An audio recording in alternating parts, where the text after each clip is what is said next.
Gloire à Dieu. Je vous avoue que je ne parle pas un mot d'espagnol, mais je connais le langage du Saint-Esprit. Et si je n'ai pas compris les paroles du cantique, j'ai senti l'Esprit bénir mon cœur. Béni soit le Seigneur ce matin pour sa grâce, pour son amour pour nous. J'aimerais vous lire un petit verset dans la Bible. Je vois tout le monde, ce que je n'ai pas vu hier. Le Seigneur me parle dans mon cœur et puis, conformément au message que j'aimerais vous partager ce matin, j'aimerais vous lire un passage de l'Évangile, dans l'Évangile de Marc au chapitre 6. À partir du verset 47. Il est écrit ceci, Marc 6, 47. Le soir étant venu, le soir c'est la nuit, la barque était au milieu de la mer et Jésus était seul à terre. Jésus là-bas, au loin, et le petit bateau, la frêle embarcation au milieu de la mer qui peut représenter ta vie ce matin. Jésus est loin, tu es là au milieu de la mer, le noir arrive, la nuit arrive, et c'est même précisé dans Jean 6, 18, c'est la même histoire. Il est écrit qu'il soufflait un grand vent et la mer était agitée. Je pense que ce matin, il y a des vies qui sont comme cette petite barque au milieu de la mer, agitée, un vent qui souffle fort, la nuit est là. Il est écrit que Jésus vit qu'ils avaient beaucoup de peine à ramer. C'est beau ça. La petite barque, imaginez, la nuit est là, le vent souffle, le vent est contraire. Il y a de l'agitation. Jésus est loin là-bas. Il est écrit qu'il va les voir. Et il est même précisé qu'il va aller vers eux. Et je crois que ce matin, dans cette réunion, c'est ce que Jésus va faire. Amen. Il voit la petite barque de ton foyer, il voit la petite barque de ta vie. Peut-être que pour toi, Jésus est loin de toi, il te semble indifférent, mais il te dit ce matin qu'il vient vers toi. Il vit qu'ils avaient beaucoup de peine à ramer. Et combien de chrétiens et de chrétiennes ont du mal à ramer et à avancer dans leur vie parce que les vents sont contraires. C'est écrit car le vent était contraire. Le vent contraire de la famille qui se dresse contre toi, de tes enfants, des problèmes de santé, du deuil que tu as traversé. Tous ces vents contraires, toute cette agitation, le monde dans lequel nous vivons et qui nous impacte. Alors il alla vers eux, marchant sur la mer, le Dieu de l'impossible. Quand ils le virent marcher sur la mer, ils crurent que c'était un fantôme. Ils poussèrent des cris. Imaginons les disciples apeurés, effrayés, poussant des cris dans la barque, la nuit est là, et puis Jésus vient vers eux, ils ne le reconnaissent pas. Ils le voyaient tous, et ils étaient troublés. Aussitôt Jésus leur parla et leur dit, que c'est beau, il leur dit, rassurez-vous, c'est moi, n'ayez pas peur. Alléluia. Et vous savez, ce qui m'interpelle, c'est marqué, Jésus monta avec eux dans la barque, et le vent cessa. Ce qui m'interpelle, c'est la manière dont Jésus se présente. Il ne leur dit pas, vous inquiétez pas, c'est moi Jésus de Nazareth, le fils de Marie. Non, il ne dit pas ça, c'est moi le fils de Dieu. Il dit juste, c'est moi. Vous savez, c'est terrible parce que c'est moi, ça veut tout dire et ça veut rien dire. Allô, c'est qui? C'est moi. C'est toi, c'est bien, mais moi je ne sais pas qui tu es. Combien de fois ça m'est arrivé au téléphone, je connais beaucoup de gens. Et des fois, il y a des gens avec qui, que je n'ai pas vu depuis un certain temps et qui me téléphonent. Bonjour mon frère, ça va, c'est moi. Alors, je vais vous faire une confidence. Je ne vais pas dire que je ne suis pas honnête. Mais des fois, je vois que la personne en face est tellement contente et tellement convaincue que je sais qui c'est. Je dis rien. Je dis alors ça va? Je vous promets, ça m'est arrivé une fois. Un frère m'a téléphoné. Ça va mon frère? Je dis oui frère, ça va. Je dis je vais le reconnaître. Et puis il me parle. J'essaie de trouver des pistes. Je vous promets, la discussion l'a finie. Moi je dis allez au revoir mon frère, Dieu bénisse. J'ai jamais su qui c'était avec qui j'ai parlé. Je ne savais pas qui c'était. Lui, il était convaincu que je savais qui il était. J'ai essayé, j'ai pas trouvé.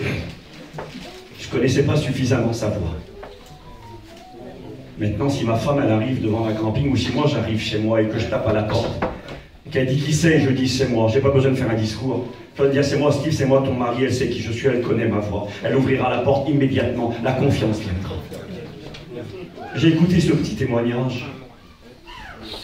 Une maison en feu, je crois que le témoignage est vrai, parce que c'est une situation qui peut arriver, une maison en feu, et puis un petit garçon qui est bloqué là au premier étage, il a 2-3 ans peut-être, et il est terrorisé, les flammes sont en bas, la fumée monte, il ne voit rien, C'est la nuit, il y a les flammes, il y a le feu, il y a la mort qui est là, et puis en bas les pompiers arrivent, et les pompiers crient, ils montent un système pour recevoir le petit en bas, ils lui disent, ils ne peuvent plus monter, la maison est en feu, ils lui disent, mon garçon, jette-toi en bas, on va t'attraper, mais lui il voit les flammes, il entend des voix qu'il ne connaît pas, il voit la fumée, et il ne sait pas, il peut pas, il a peur, il dit, non, je ne peux pas me jeter, j'ai peur, il est terrorisé, le feu, la mort est là, personne, les pompiers crient, jette-toi mon garçon, il ne peut pas.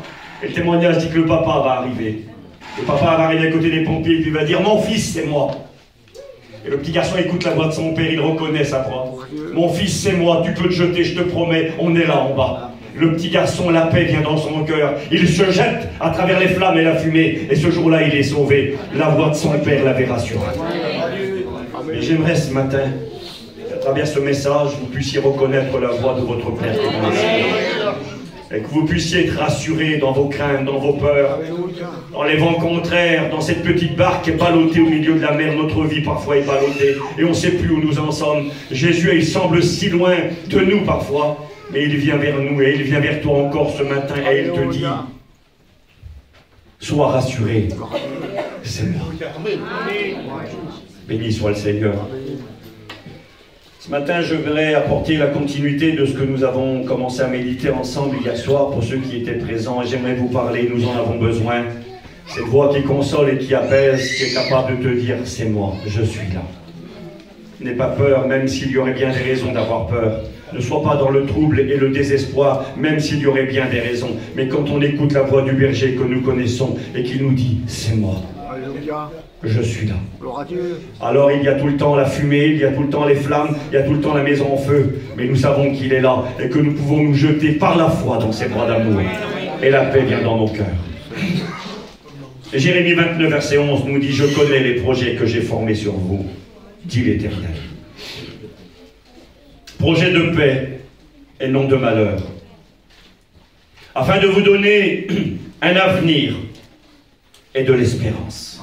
Vous m'invoquerez, vous partirez, vous me prierez, je vous exaucerai. Vous me chercherez et vous me trouverez. Si vous me cherchez de tout votre cœur, je me laisserai trouver par vous, dit l'Éternel.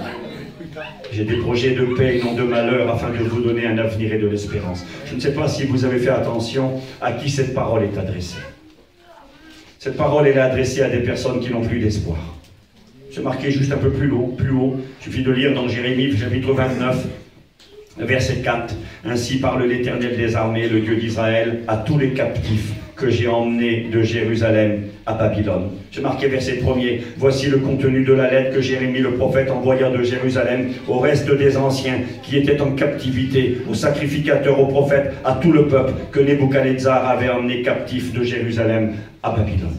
Cette parole à qui le Seigneur dit « Je connais les projets que j'ai formés sur vous, projets de paix et non de malheur, pour vous donner un avenir et de l'espérance », s'adresse au peuple de Dieu qui est en captivité, qui est dans la souffrance, qui vit là-bas loin de chez lui. Ils avaient tourné le dos à Dieu et quand on tourne le dos à Dieu, inévitablement l'ennemi vient et il fait toujours des ravages. Et là c'était une réalité pour Israël. Ils avaient tourné le dos à l'Éternel et le jugement était venu. L'ennemi avait fait bien des dégâts, bien des souffrances, bien des larmes, bien des peines. Et le peuple est là-bas en captivité dans un pays lointain. Tout semble fini pour eux. Et c'est là que le Seigneur dit, c'est pas fini pour toi. J'ai encore des projets pour ta vie. Il y a encore de l'espoir. Il y a un avenir pour toi. Et si je crois que Dieu a pu donner cette parole à son peuple en son temps, il est capable de nous la donner à nous aussi ce matin. Je ne dis pas que nous avons tourné le dos à Dieu, mais je dis parfois que nous vivons des situations où nous avons peur, où nous paniquons, où il semblerait que tout est fini et qu'il n'y a plus d'espoir. Eh bien le Seigneur dit non. Même si tout semble fini, si tout semble perdu, pour ceux qui se confient en moi, il y a de l'espérance. Et ce matin, dans cette continuité, pour ceux qui étaient présents avec nous hier, j'ai essayé de vous parler de ce livre particulier qui est le livre de l'Apocalypse. Je le répète et je le redis parce que c'est vrai. Je ne cherche pas le message sensation, je ne veux pas faire différent ni plus que les autres. Je partage simplement ce que Dieu met sur mon cœur. Vous savez, sans prétention de rien, avec beaucoup d'humilité, mais surtout de vérité, Je vais faire 48 ans dans quelques jours, j'ai bientôt 50 ans, excusez-moi, je ne suis pas un vieux, mais je ne suis plus un gamin, je ne suis pas un gosse de 15 ans ou de 10 ans, je méprise personne. Je ne viens pas m'amuser ici, comprenez? Je ne viens pas ici pour jouer, pour dormir dans les motels, je suis bien chez moi. J'ai un bon foyer, j'ai un petit garçon que j'aime de tout mon cœur, j'ai une compagne, j'ai des petits-enfants, j'ai une famille, je ne suis pas un extraterrestre, et je suis bien chez moi. Mais si je viens ici, je viens pour servir Dieu. Je viens pour que Dieu se serve de moi, que Dieu puisse l'utiliser pour vous bénir. Donc je ne viens pas comme tous les pasteurs pour briller, pour essayer d'épater. Je ne suis pas payé pour venir ici. Ma paye sera dans le ciel et ma paye sur la terre. C'est quand des gens sont bénis, relevés, encouragés, sauvés, alors j'ai mon salaire. Vous comprenez? Donc c'est avec beaucoup de sérieux que je vais prêcher ce message, pas pour faire plus ni mieux, pas pour être compliqué, je ne veux pas l'être, bien au contraire, que Dieu me donne à être simple. Mais j'aimerais vous présenter ce livre comme je l'ai commencé hier soir, avec un regard différent. Parce que comme je l'ai dit, et je le répète pour ceux qui n'étaient pas là, Apocalypse, dans l'esprit de beaucoup de gens, ça signifie guerre, terreur, catastrophe, misère, souffrance, fin du monde. C'est comme ça qu'on l'utilise. Si vous regardez la télévision et qu'il y a une catastrophe quelque part, eh bien on vous dira c'était l'Apocalypse. En voulant dire c'était la désolation, c'était la misère. Alors que l'Apocalypse, son message premier, n'est pas un message de désolation, n'est pas un message de chaos, n'est pas un message de fin du monde, comme si tout était fini, que tout allait s'écrouler. Bien au contraire. Hier soir, nous avons commencé à méditer cette réalité biblique. Le mot apocalypse signifie révélation, c'est-à-dire mise en lumière de ce qui est caché, c'est-à-dire révéler ce que personne ne peut savoir, hormis Dieu qui est éternel. Dieu est hors du temps, et il est capable de nous révéler ce qui va arriver en bien comme en mal. Et si l'Apocalypse est un livre effroyable, comment dire, effrayant, terrible pour ceux qui ne sont pas enfants de Dieu, et qui resteront, parce que son but n'est pas de faire peur, son but est d'avertir les sans-Dieu pour qu'ils changent de direction, qu'ils se convertissent et qu'ils viennent se mettre à l'abri. Donc le but n'est pas de faire peur. Vous savez, sur un paquet de cigarettes, eh bien, on a déjà vu ces photos affreuses, de personnes qui sont malades, excusez-moi, on voit des gens qui ont la maladie à la bouche, au visage, enfin des catastrophes, et c'est marqué « fumer donne le cancer, fumer rend malade, c'est grave ». Et donc les photos ne sont pas pour scandaliser les gens, elles sont pour leur dire « arrêtez ». C'est mauvais, voilà ce qui vous attend si vous n'arrêtez pas. Et c'est quelque part le message de l'Apocalypse à l'égard des inconvertis, à l'égard des rétrogrades. Mais pour ce qui est des chrétiens, des enfants de Dieu, c'est pas du tout le message de l'Apocalypse. Bien au contraire, nous l'avons vu hier soir, l'Apocalypse du chapitre 1er au chapitre 22 nous parle de joie pour les enfants de Dieu. Et ça commence comme ça, on va le lire dans un instant. Heureux celui qui lit, heureux ceux qui entendent, et heureux ceux qui gardent les choses qui sont écrites, car le temps est proche. Il y a de la joie dans ce livre, il y a de l'espoir. J'ai noté, ce livre est un livre merveilleux, que nous devons utiliser, que nous devons lire, avec de l'humilité bien sûr, parce qu'il y a des passages complexes. Mais il y a des choses simples. C'est un livre merveilleux, rempli d'espoir, de paix, de joie, de consolation, d'encouragement. C'est une grande bénédiction. C'est ça aussi l'évangile, la bonne nouvelle. C'est très utile. C'est une nécessité. Alléluia. Donc, on va essayer ensemble de scruter, bon, on va dire de creuser, je ne vais pas exagérer, mais d'examiner un petit peu ce livre et d'essayer d'y voir ce message d'espoir qu'il nous transmet. Ce message de consolation. Vous savez, l'apôtre Jean a été le bénéficiaire, le premier bénéficiaire de ce livre de l'Apocalypse. C'était pour lui un temps de souffrance. D'ailleurs, il le dira lui-même, c'est écrit Apocalypse 1, verset 9, « Moi, Jean, votre frère, qui est part avec vous à la tribulation. » Tribulation, c'est la grosse épreuve. C'est les questions sans réponse, c'est les comment et les pourquoi, parce que nous vivons des injustices. Jean, il est en prison. À Patmos, c'est une île qui se trouve entre la Turquie et la Grèce. Aujourd'hui, ça fait partie de la Grèce. C'est une île désertique, c'est un rocher. C'est une île de déportation d'exil, où on envoyait les exilés aux confins du royaume pour qu'on n'écoute plus parler d'eux, pour qu'on les oublie. C'était une île de travaux forcés. Et les gens sur cette île, eh bien, mouraient les uns après les autres, après avoir travaillé péniblement pendant des jours et des mois. Et là, Jean, il est sur l'île de l'oubli, sur l'île du désespoir, sur l'île de la tribulation. Pas la grande tribulation, mais les tribulations sont les oppositions de l'ennemi contre nous. Rappelez-vous ce que Jésus dira dans l'évangile de Jean chapitre 18. Il dira, vous aurez des tribulations dans le monde, mais prenez courage, j'ai vaincu le monde. Le message de l'apôtre Paul qui nous rappellera que c'est par beaucoup de tribulations qu'il nous faut rentrer dans le royaume de Dieu. C'est vraiment cette idée que la vie chrétienne est une vie de combat, une vie où l'on porte sa croix, une vie où parfois l'on pleure. Oui, être un chrétien, nous le savons, ce n'est pas choisir le chemin de la facilité. C'est aussi parfois savoir pleurer, c'est aussi parfois avoir des questions sans réponse, des comment, des pourquoi. Un peu comme le Christ sur la croix, mon Dieu, pourquoi m'as-tu abandonné? On a parfois ce sentiment parce que nous ne comprenons pas ce que nous vivons, les injustices que nous subissons. Et dans ce temps de désarroi, de désespoir qui était celui de l'apôtre, eh bien c'est là qu'il va avoir la plus grande révélation de tous les temps, le livre de l'Apocalypse. Je vous fais une confidence, ce n'est pas écrit directement dans l'Écriture, mais quand on examine l'histoire de l'Église et de l'apôtre, en réalité, Jean n'est pas resté longtemps sur cette île. Il y est resté pendant une année. Et quelque part, le frère Tarzan nous le rappelait récemment, c'est Dieu qui a permis et qui a voulu ce temps pour l'apôtre Jean. Jean était un ancien, c'est en l'an 95 qu'il recevra la révélation. C'était un homme avancé en âge. On pense qu'il avait à cette époque-là à peu près 80 ans. Et puis cet homme était responsable, ancien.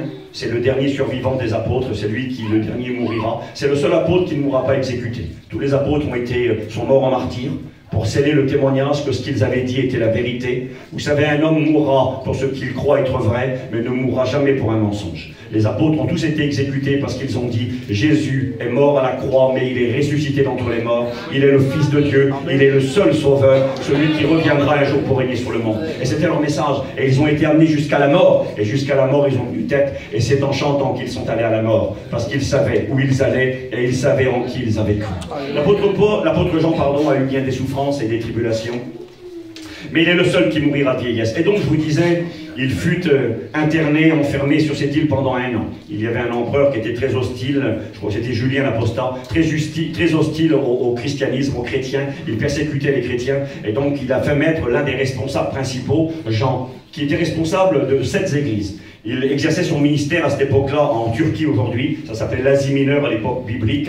Il avait 7 églises sous sa responsabilité. D'ailleurs, il leur adressera un message poussé par le Seigneur, l'église d'Éphèse, de Smyrne, Pergame, Thyatire, Sardes, Philadelphie et Laodicée, les 7 églises de l'Apocalypse. C'était lui le responsable de toute cette région. Aujourd'hui, on dirait chez les frères espagnols un responsable de zone. On dirait un conseiller de direction, si vous voulez. C'était lui qui gérait toute cette région.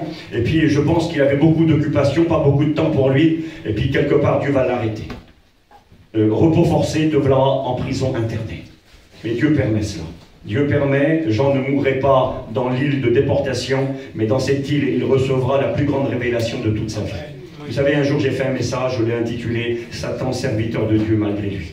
Parfois, Satan nous fait des misères. Et si Dieu le laisse faire, c'est parce que Dieu a un plan plus grand derrière. Et quand tu as compris ça, tu as compris beaucoup de choses. Même dans l'épreuve, tu ne paniques pas, tu ne désespères pas. Tu sais que celui qui tient ta vie dans ses mains, il est le plus grand. Il est plus grand que celui qui est dans le monde. Et que c'est lui qui aura toujours le dernier mot. Et dans cette île, il y restera 1 an, le temps de recevoir ces grandes révélations, et qui est le mystère. C'est des mystères, des choses que personne ne comprenait. D'ailleurs, la première chose qu'il verra, il verra le Christ comme il ne l'a jamais vu. Vous êtes avec moi. Et quand il le verra, eh bien, il le verra avec un livre, un rouleau. Et ce livre-là, eh bien, contient l'avenir de l'humanité. L'avenir pour les perdus, mais l'avenir pour l'Église. L'avenir de l'enlèvement, l'avenir de la gloire dans le ciel, l'avenir du retour du Christ ici-bas sur la terre, et l'avenir de l'éternité pour le peuple de Dieu sur une nouvelle terre, avec des nouveaux cieux. Et là, il est écrit que quand il a cette révélation, quand il voit le Seigneur Jésus avec l'avenir du monde dans ses mains, il est écrit que, enfin, il voit Dieu, une représentation de Dieu avec ce livre dans sa main. Il est écrit que personne n'était digne d'ouvrir ce livre. C'est marqué dans l'Apocalypse chapitre 5 que personne n'était digne d'ouvrir le livre, ni dans le ciel, ni sur la terre, ni sous la terre. Qu'est-ce que ça veut dire? Dans le ciel, c'est le monde angélique, le monde spirituel. Aucun ange n'était digne d'ouvrir ce rouleau qui contenait l'avenir de l'humanité. Aucun ange. Ni Gabriel, ni Michael, Michel, ni les séraphins, ni les chérubins. Personne n'est digne d'ouvrir le livre. Alors Dieu regarde sur la terre parmi les vivants. Personne n'est digne d'ouvrir le livre. Sur la terre, à l'époque, quand Jean reçoit cette vision, il y a des serviteurs de Dieu, il y a des chrétiens, il y a des chrétiennes, il y a même l'apôtre Jean qui est là. Jean n'est pas digne d'ouvrir le livre. Personne n'est digne. Alors Dieu va regarder sous la terre. Sous la terre, c'est le monde des morts. Dans le monde des morts, Abraham, le père des croyants, il n'est pas digne. Isaac n'est pas digne. Jacob n'est pas digne. Le roi David n'est pas digne. Salomon n'est pas digne. Mais qui pourra l'ouvrir? C'est marqué comme ça. Jean dit qu'il pleurait beaucoup. Il s'est mis à pleurer. Parce qu'il s'est dit, dans ce rouleau, il y a l'avenir de l'humanité. Et si personne n'est digne, il n'y a plus d'avenir. Il se met à pleurer. Et tout d'un coup, quelqu'un s'approche de lui et lui dit, arrête de pleurer, c'est bon. Il y a quelqu'un qui a été trouvé digne. Bon, qui est-il? Il n'y a personne dans le ciel, sur la terre, ni sous la terre. Viens, je te montrerai. Le lion de la tribu de Juda a été trouvé digne. Et quand il l'emmène avec lui, viens, je vais te montrer un lion. Et quand il regarde le lion, c'est un lion qui est étrange. Il est écrit que le lion était là, mais qu'il était comme un agneau immolé. Lui est digne. Vous savez pourquoi lui seul est digne? Parce que pour que l'avenir, pour que l'humanité ait un avenir, il fallait que quelqu'un paye le prix. Il n'y avait pas d'avenir pour vous et moi.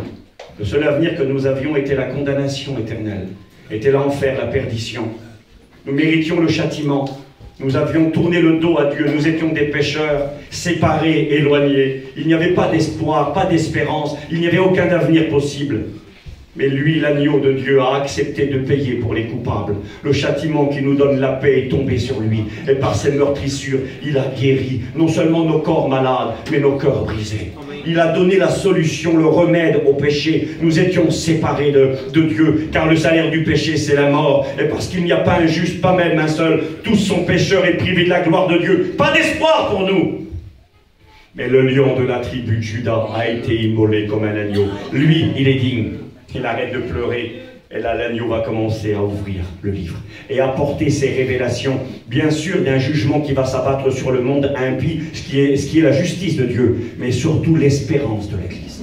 Et ça, c'est quelque chose que nous avons besoin de comprendre ce matin. Je vous ai dit que ce livre, et je n'y attarderai pas ce matin, nous parle de joie, d'être heureux, les béatitudes de l'Apocalypse. Heureux, celui qui entend, celui qui lit, celui qui garde la parole. Heureux ceux qui meurent dans le Seigneur, nous l'avons vu hier soir, nous l'avons survolé. Heureux ceux qui, on part à la première résurrection, la seconde mort n'aura pas de pouvoir sur eux, ils régneront avec Christ pendant 1000 ans. Et nous voyons toute cette série de heureux. Nous avons 7 versets qui nous parlent de heureux, heureux, heureux. Et nous avons 7 versets qui nous parlent de malheur, malheur, malheur. Et hier, j'ai voulu amener les gens à réfléchir que quelque part, il est de notre responsabilité de choisir quel avenir nous voulons. Et la seule possibilité d'avoir un avenir, c'est Jésus-Christ. Alors, béni soit le Seigneur. On va aller un petit peu plus loin ce matin. Nous allons examiner dans ce livre, comme je vous l'ai dit, on va lire le début, tout simplement, on va relire. Apocalypse 1, verset 1. Révélation de Jésus-Christ. C'est ce que signifie Apocalypse, révélation. Que Dieu lui a donné, c'est Dieu lui-même qui a donné ce livre, à Jésus, pour montrer à ses serviteurs, les chrétiens, les chrétiennes, son Église, les choses qui doivent arriver bientôt, c'est-à-dire subitement, et qu'il a fait connaître par l'envoi de son ange à son serviteur Jean, lequel a attesté la parole de Dieu et le témoignage de Jésus-Christ, tout ce qu'il a vu. Heureux celui qui lit et ceux qui entendent les paroles de la prophétie et qui gardent les choses qui y sont écrites, car le temps est proche. Jean aux 7 églises qui sont en Asie, que la grâce et la paix vous soient données de la part de celui qui était et qui vient. Et puis, nous voyons que c'est un message adressé à l'Église. Donc moi j'ai noté ceci dans ma petite réflexion, j'aimerais vous le partager maintenant. C'est marqué, le Seigneur parle à son Église. Le mot Église, alors ça vous en souviendrez pas, mais pour que vous compreniez que l'Apocalypse est un message d'abord adressé à l'Église, le mot Église est mentionné 19 fois dans l'Apocalypse. Vous le trouvez 18 fois au chapitre 1, 2 et 3. Le mot Église est écrit, alors j'ai noté ici pour me rappeler, 3 fois au premier chapitre, 9 fois au deuxième et 6 fois au troisième chapitre. Et donc vous avez le mot Église qui apparaît 18 fois. Et ensuite, à partir du chapitre 4, le mot Église n'est plus mentionné. Chapitre 5, vous cherchez Église, pas d'église, 6, 7, 8, 9, 10. Et il faut arriver au dernier chapitre de l'Apocalypse, au chapitre 22, et verset 16. Et là, nous retrouvons une fois le mot Église. Et le Seigneur dira, c'est moi qui ai envoyé mon ange pour attester ces choses aux églises. Alors, une question à se poser. Pourquoi le mot Église apparaît de manière si nombreuse, 18 fois en 3 petits chapitres. Ensuite, chapitre 4, 5, 6, 7, 8, 9, 10, 12, 15, 18, 20, 21, plus d'église. Et au chapitre 22, le mot réapparaît. Alors pourquoi? Ben, la réponse est très simple, mes amis. C'est parce qu'à partir du chapitre 4, où le mot église n'est plus mentionné, eh bien l'église n'est plus sur la terre, l'église n'est plus là. Elle disparaît. C'est ça. Il parle l'église, église, église, que l'église, et après, pourquoi tu ne parles plus à l'église? C'est marqué 7 fois que celui qui a des oreilles entende ce que l'Esprit dit aux églises. 7 fois. Le Saint-Esprit parle à l'église dans l'Apocalypse. 7 fois, et après, plus d'église. Bien, tout simplement parce qu'à partir du chapitre 4, l'église n'est plus là. Écoutez, le livre de l'Apocalypse est constitué de 3 parties. C'est écrit dans Apocalypse 1, verset 18. Je lis pour vous la Bible. Verset 19, pardon.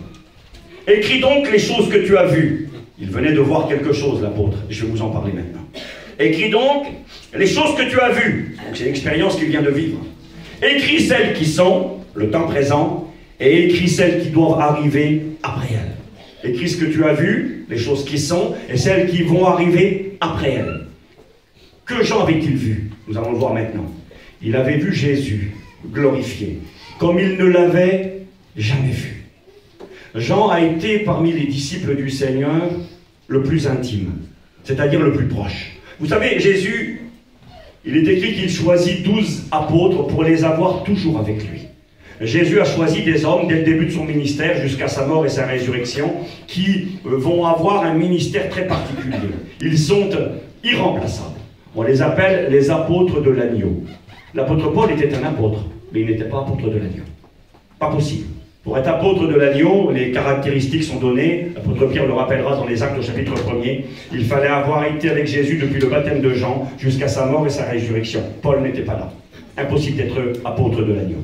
Il y en a eu 13.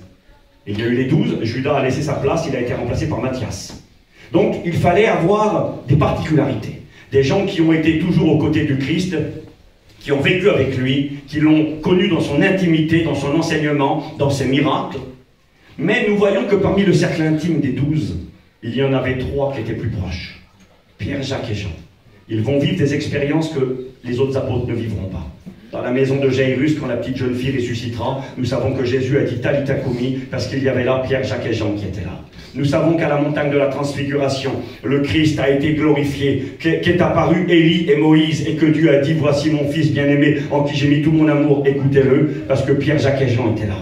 Nous savons que Jésus à Gethsémane a pleuré, et qu'il a poussé des cris, qu'il a prié son Père, et qu'il a dit « Élie, Élie, lama » non, excusez-moi, pas à ce moment-là, qu'il a dit « Père, est-ce que tu pourrais éloigner de moi cette coupe, ainsi, mais que non ma volonté, mais la tienne soit faite » Comment nous savons cela? Parce qu'il y avait là Pierre, Jacques et Jean. Vous savez, en choisissant ces hommes, non seulement ils étaient des intimes du Christ, mais aussi Jésus les choisit parce qu'il pensait à vous et à moi. Parce qu'il est écrit, vous ne recevrez pas le témoignage d'une personne si ce n'est sur la déposition de 2 ou 3 témoins. Il fallait 2 ou 3 témoins pour qu'on accepte. Les évangiles sont un témoignage, sont un héritage, un testament. Mais pour que ce message soit recevable, il fallait que des témoins oculaires, il fallait que des gens qui avaient vu et entendu puissent parler. Et là, Jésus, dans les moments particuliers de sa vie, après avec lui Pierre, Jacques et Jean, il pensait à vous et à moi pour nous laisser le témoignage, un témoignage authentique. Mais, parmi les intimes du Christ, il y en avait un qui avait une place de prédilection, qui était le plus intime. C'est lui qui, lors du dernier repas, aura sa tête sur la poitrine du Christ. Alors, ça peut paraître étrange, cette image. Certains s'imaginent, disent que Jean dormait sous la poitrine du Seigneur. Non, c'est pas écrit comme ça dans la Bible, je m'excuse. Non, en réalité, Jean était le plus proche du Christ lors du dernier repas. C'est parce que les apôtres, avec le Seigneur, célébraient le repas de Pâques. Et lorsqu'on mangeait le repas de Pâques, on ne mangeait pas assis sur des chaises, on mangeait allongé sur le sol. C'était des tables très basses, on mangeait accoudé sur le coude gauche, comme ça, sur le côté. On s'asseyait, allongé, ils mangeaient comme les Grecs et les Romains. Ils mangeaient sur des tables basses, avec la main droite évidemment, et on s'accoudait sur des coussins. Et on s'asseyait, on appelle ça en épi, c'est-à-dire les uns à côté des autres, en travers si vous voulez. Et le Seigneur était accoudé sur le côté, c'était lui qui organisait, ordonnait le repas, et juste à sa droite, le plus proche effectivement, généralement c'est le plus jeune qui était assis là. C'est ce qui nous permet aussi de comprendre que Jean était le plus jeune. Certains pensent qu'il avait 16, 17 ans lorsqu'il est parti avec le Christ comme apôtre, très jeune. Il était là juste à droite. Nous savons que juste à côté, plus loin, il y avait l'apôtre Pierre, parce que Pierre parlera à Jean pour lui poser la question à Jésus. Et nous savons que juste là en face, il y avait Judas, parce que Jésus lui tendra. Vous voyez, on peut déterminer le dernier repas de scène, mais néanmoins, lors de ce repas, Jean va être capable de demander quelque chose à Jésus parce qu'il était plus proche de lui. Et puis, une image suprême, c'est au pied de la croix.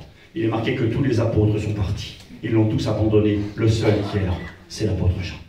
Jean est là au pied de la croix. Il est l'intime des intimes, le plus proche des plus proches. Et pourtant, dans le livre de l'Apocalypse, quand il va voir Jésus, il va le voir comme il ne l'avait jamais vu.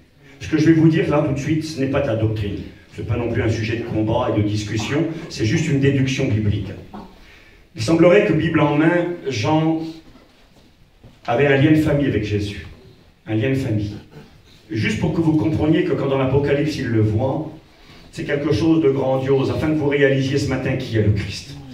Parce que vous savez, nous avons parfois une vision erronée. Ça va être Noël dans pas très longtemps, et puis il y aura pour certains... Faites ce que vous voulez, ça m'est égal, une petite crèche avec une représentation de Jésus. À la limite, c'est pas plus mal. Ça peut être un moyen de montrer aux enfants et de leur rappeler que Noël, c'est pas un Père Noël qui descend dans une cheminée pour faire des cadeaux aux enfants. C'est Jésus, le Fils de Dieu, qui a été donné par Dieu le Père pour sauver tous les hommes. Ça peut être un moyen de le rappeler aux enfants. Et puis, j'aimerais vous dire ce matin, bien que ce Jésus que nous aimons, que nous célébrons et que nous connaissons, et qui est là au milieu de nous ce matin, ce n'est plus le petit Jésus de Bethléem. Ce n'est même pas le Christ crucifié sur la croix. Jean, quand il va le voir, là, il ne l'a jamais vu comme ça. Je vous ai dit qu'il y avait un lien de parenté entre eux, ce qui nous permet de comprendre ceci. De toute façon, si ce n'est pas Jean, c'est un autre des apôtres, Jacques, fils d'Alphée. Pourquoi? Parce qu'il est écrit qu'au pied de la croix, et Jean était là, ça a été écrit noir sur blanc, mais il est écrit qu'il y avait Marie, la mère de Jésus. Et il est écrit qu'il y avait une femme qui s'appelait Salomé à côté. D'accord? Et si vous lisez un autre évangile, il est écrit qu'il y avait Marie, quelques femmes, et qu'il y avait la mère de Jacques et de Jean, les fils de Zébédée. Donc la maman de Jean s'appelait Salomé. D'accord? Et nous avons un troisième évangile qui est écrit. Il y avait au pied de la croix Marie. Il y avait sa sœur. Ah, la sœur de Marie. Il est dit qu'elle était au pied de la croix, à côté de Marie, et qu'elle l'accompagnait. Et quand tu lis l'autre évangile, elle s'appelle Salomé, sa sœur. Et quand tu lis l'autre évangile, c'était la femme de Zébédée, la mère de Jacques et de Jean. Conclusion, Jacques et Jean, cousins germains de Jésus-Christ, dans la chair. De toute façon, je vous l'ai dit, si ce n'est pas lui, la sœur du Christ, la sœur de Marie qui est mentionnée au pied de la croix, eh bien c'est la mère d'un apôtre qui s'appelait Jacques, fils d'Alphée. Donc d'une manière ou d'une autre, Jésus avait parmi ses apôtres de la famille. De toute façon, Jésus n'est pas un extraterrestre. Il avait de la famille, il avait des frères, il avait des sœurs, il avait des neveux, il avait des nièces, il avait des parents, il avait des oncles, des tantes. Jean, très probablement, je le répète, c'est pas doctrinal, devait être le cousin germain de Jésus.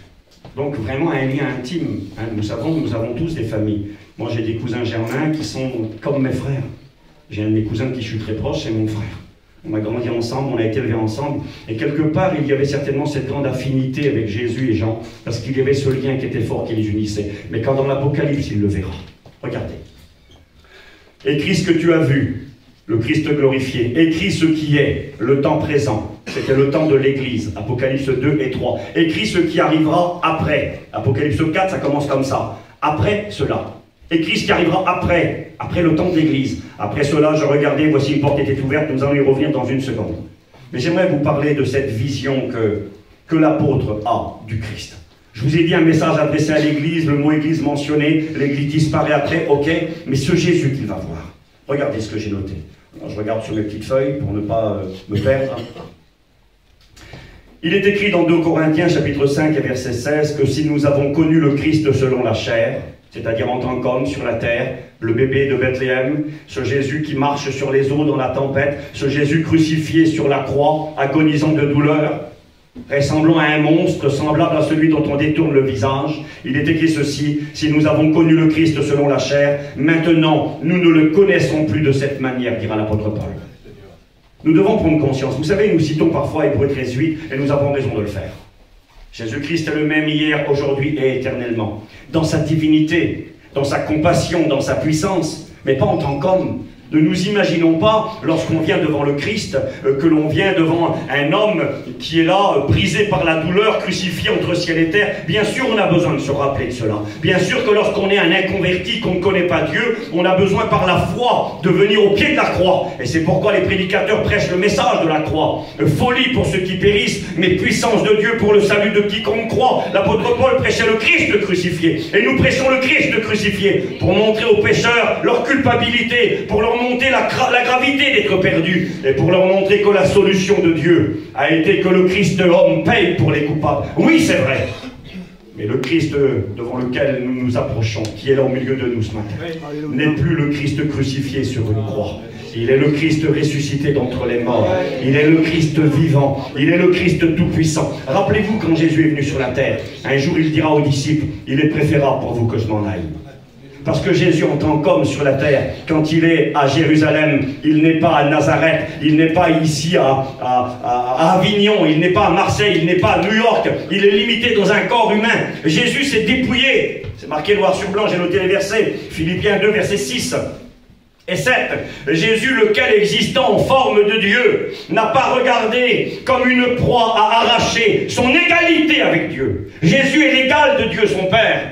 Il va dire tout ce que le Père fait, moi je le fais pareillement. Il est l'égal de Dieu, il est l'exacte représentation de Dieu.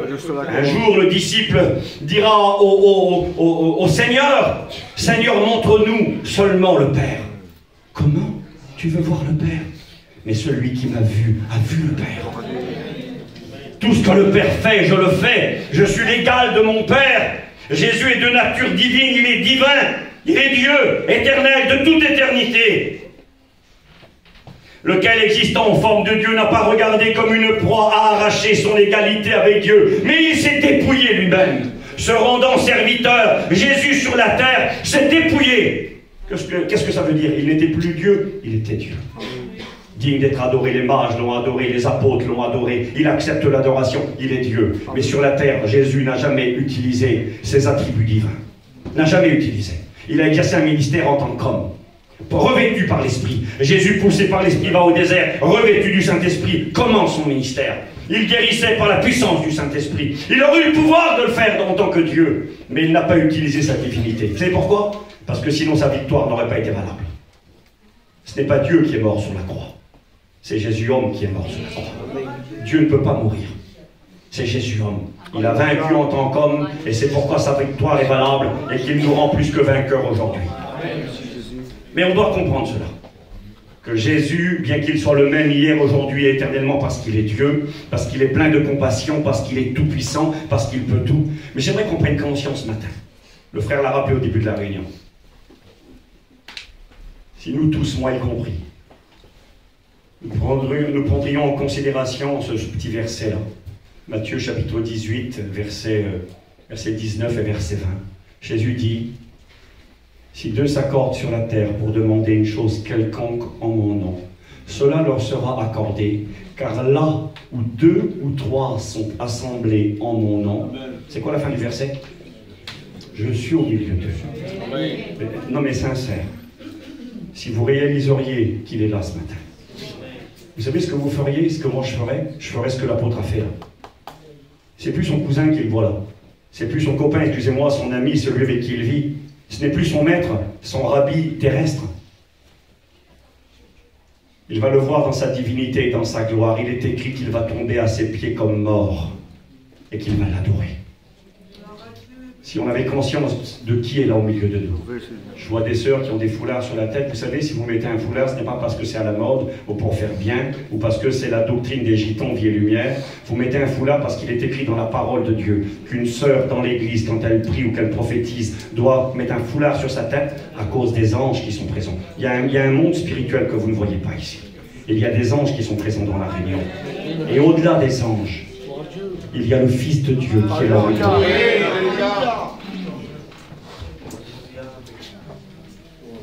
Il faut qu'on réalise qui il est. C'est plus le petit Jésus, l'image est trop belle, c'est joli, on est sentimental, le petit Jésus qui est dans la crèche là. C'est plus lui. Je me répète, que ça soit bien compris. C'était même plus le Christ crucifié sur une croix qui est là au milieu de nous ce matin. Bien sûr qu'il l'a été, Et il en garde les traces volontairement. Quand il reviendra, il n'y aura aucune erreur. Le monde entier saura qui il est. Il est écrit qu'ils tourneront les regards vers celui qu'ils ont percé, et que quand il viendra sur les nuées, ils sauront qui il est. Il a voulu garder les stigmates, la trace des clous dans ses mains. Ce n'était pas une obligation, mais afin qu'on puisse l'identifier. Effectivement, le Christ crucifié est essentiel et primordial, mais aujourd'hui, nous nous approchons du Christ divin.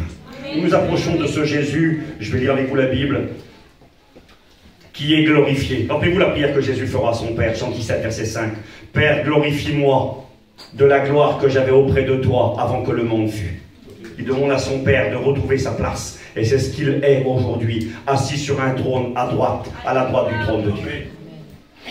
Apocalypse 1, versets 5 à 8. Nous allons lire ensemble, si vous le voulez bien. Apocalypse 1, versets 5 à 8.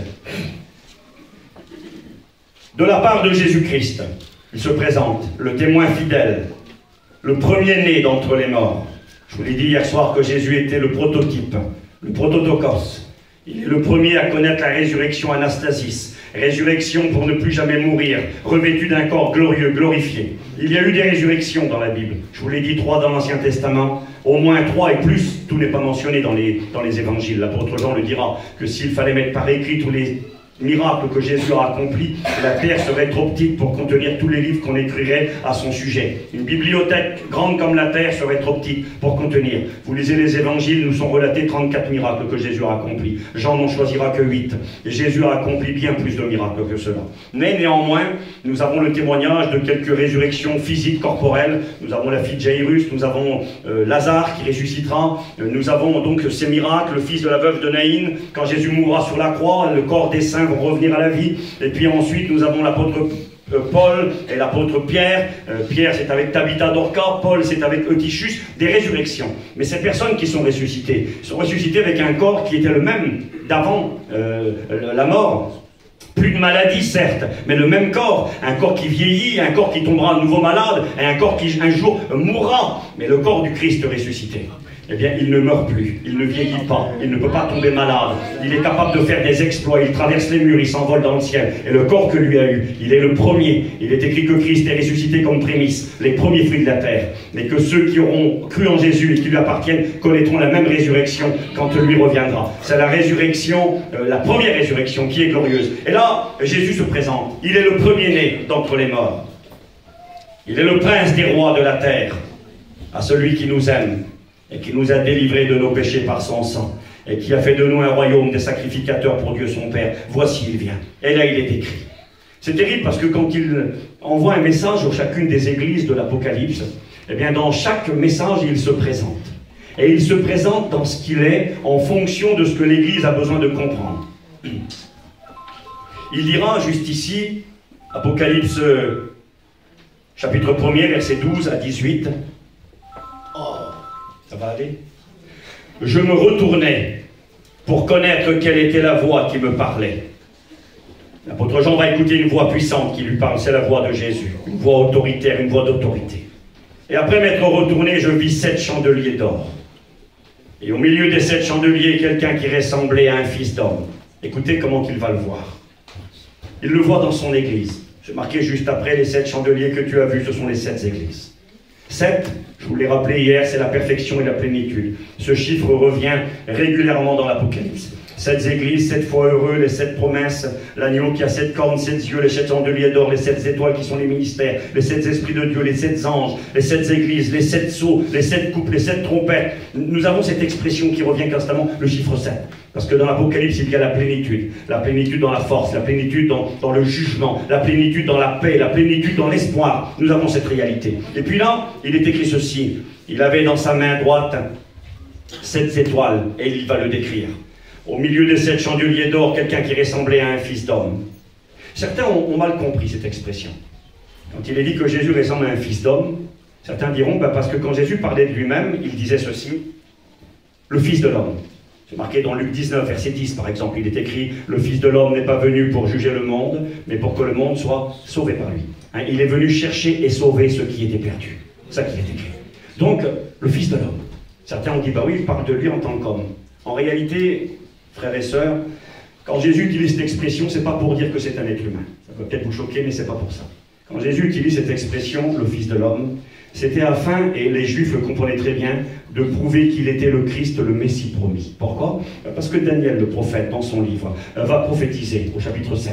Et il va annoncer que 4 empires vont dominer le monde. On appelle ça la prophétie des 4 animaux. Nous voyons 4 animaux qui représentent les royaumes qui domineront le monde et dirigeront le monde. Et ces 4 animaux, ça sera des royaumes avec un cœur de bête, des royaumes bestiaux. Le premier est un lion, c'est Babylone. Le deuxième est un ours, c'est les Mèdes et les Perses. C'est bizarre cette image. Le troisième est un léopard, l'animal le plus rapide du monde, Alexandre le Grand, le chef des Macédoniens et des Grecs, qui va conquérir le monde à grande vitesse. Et puis, le 4e empire, c'est un animal qui n'existe pas. Il est effroyable, il a des grandes dents, il a des cornes, il est vraiment étrange.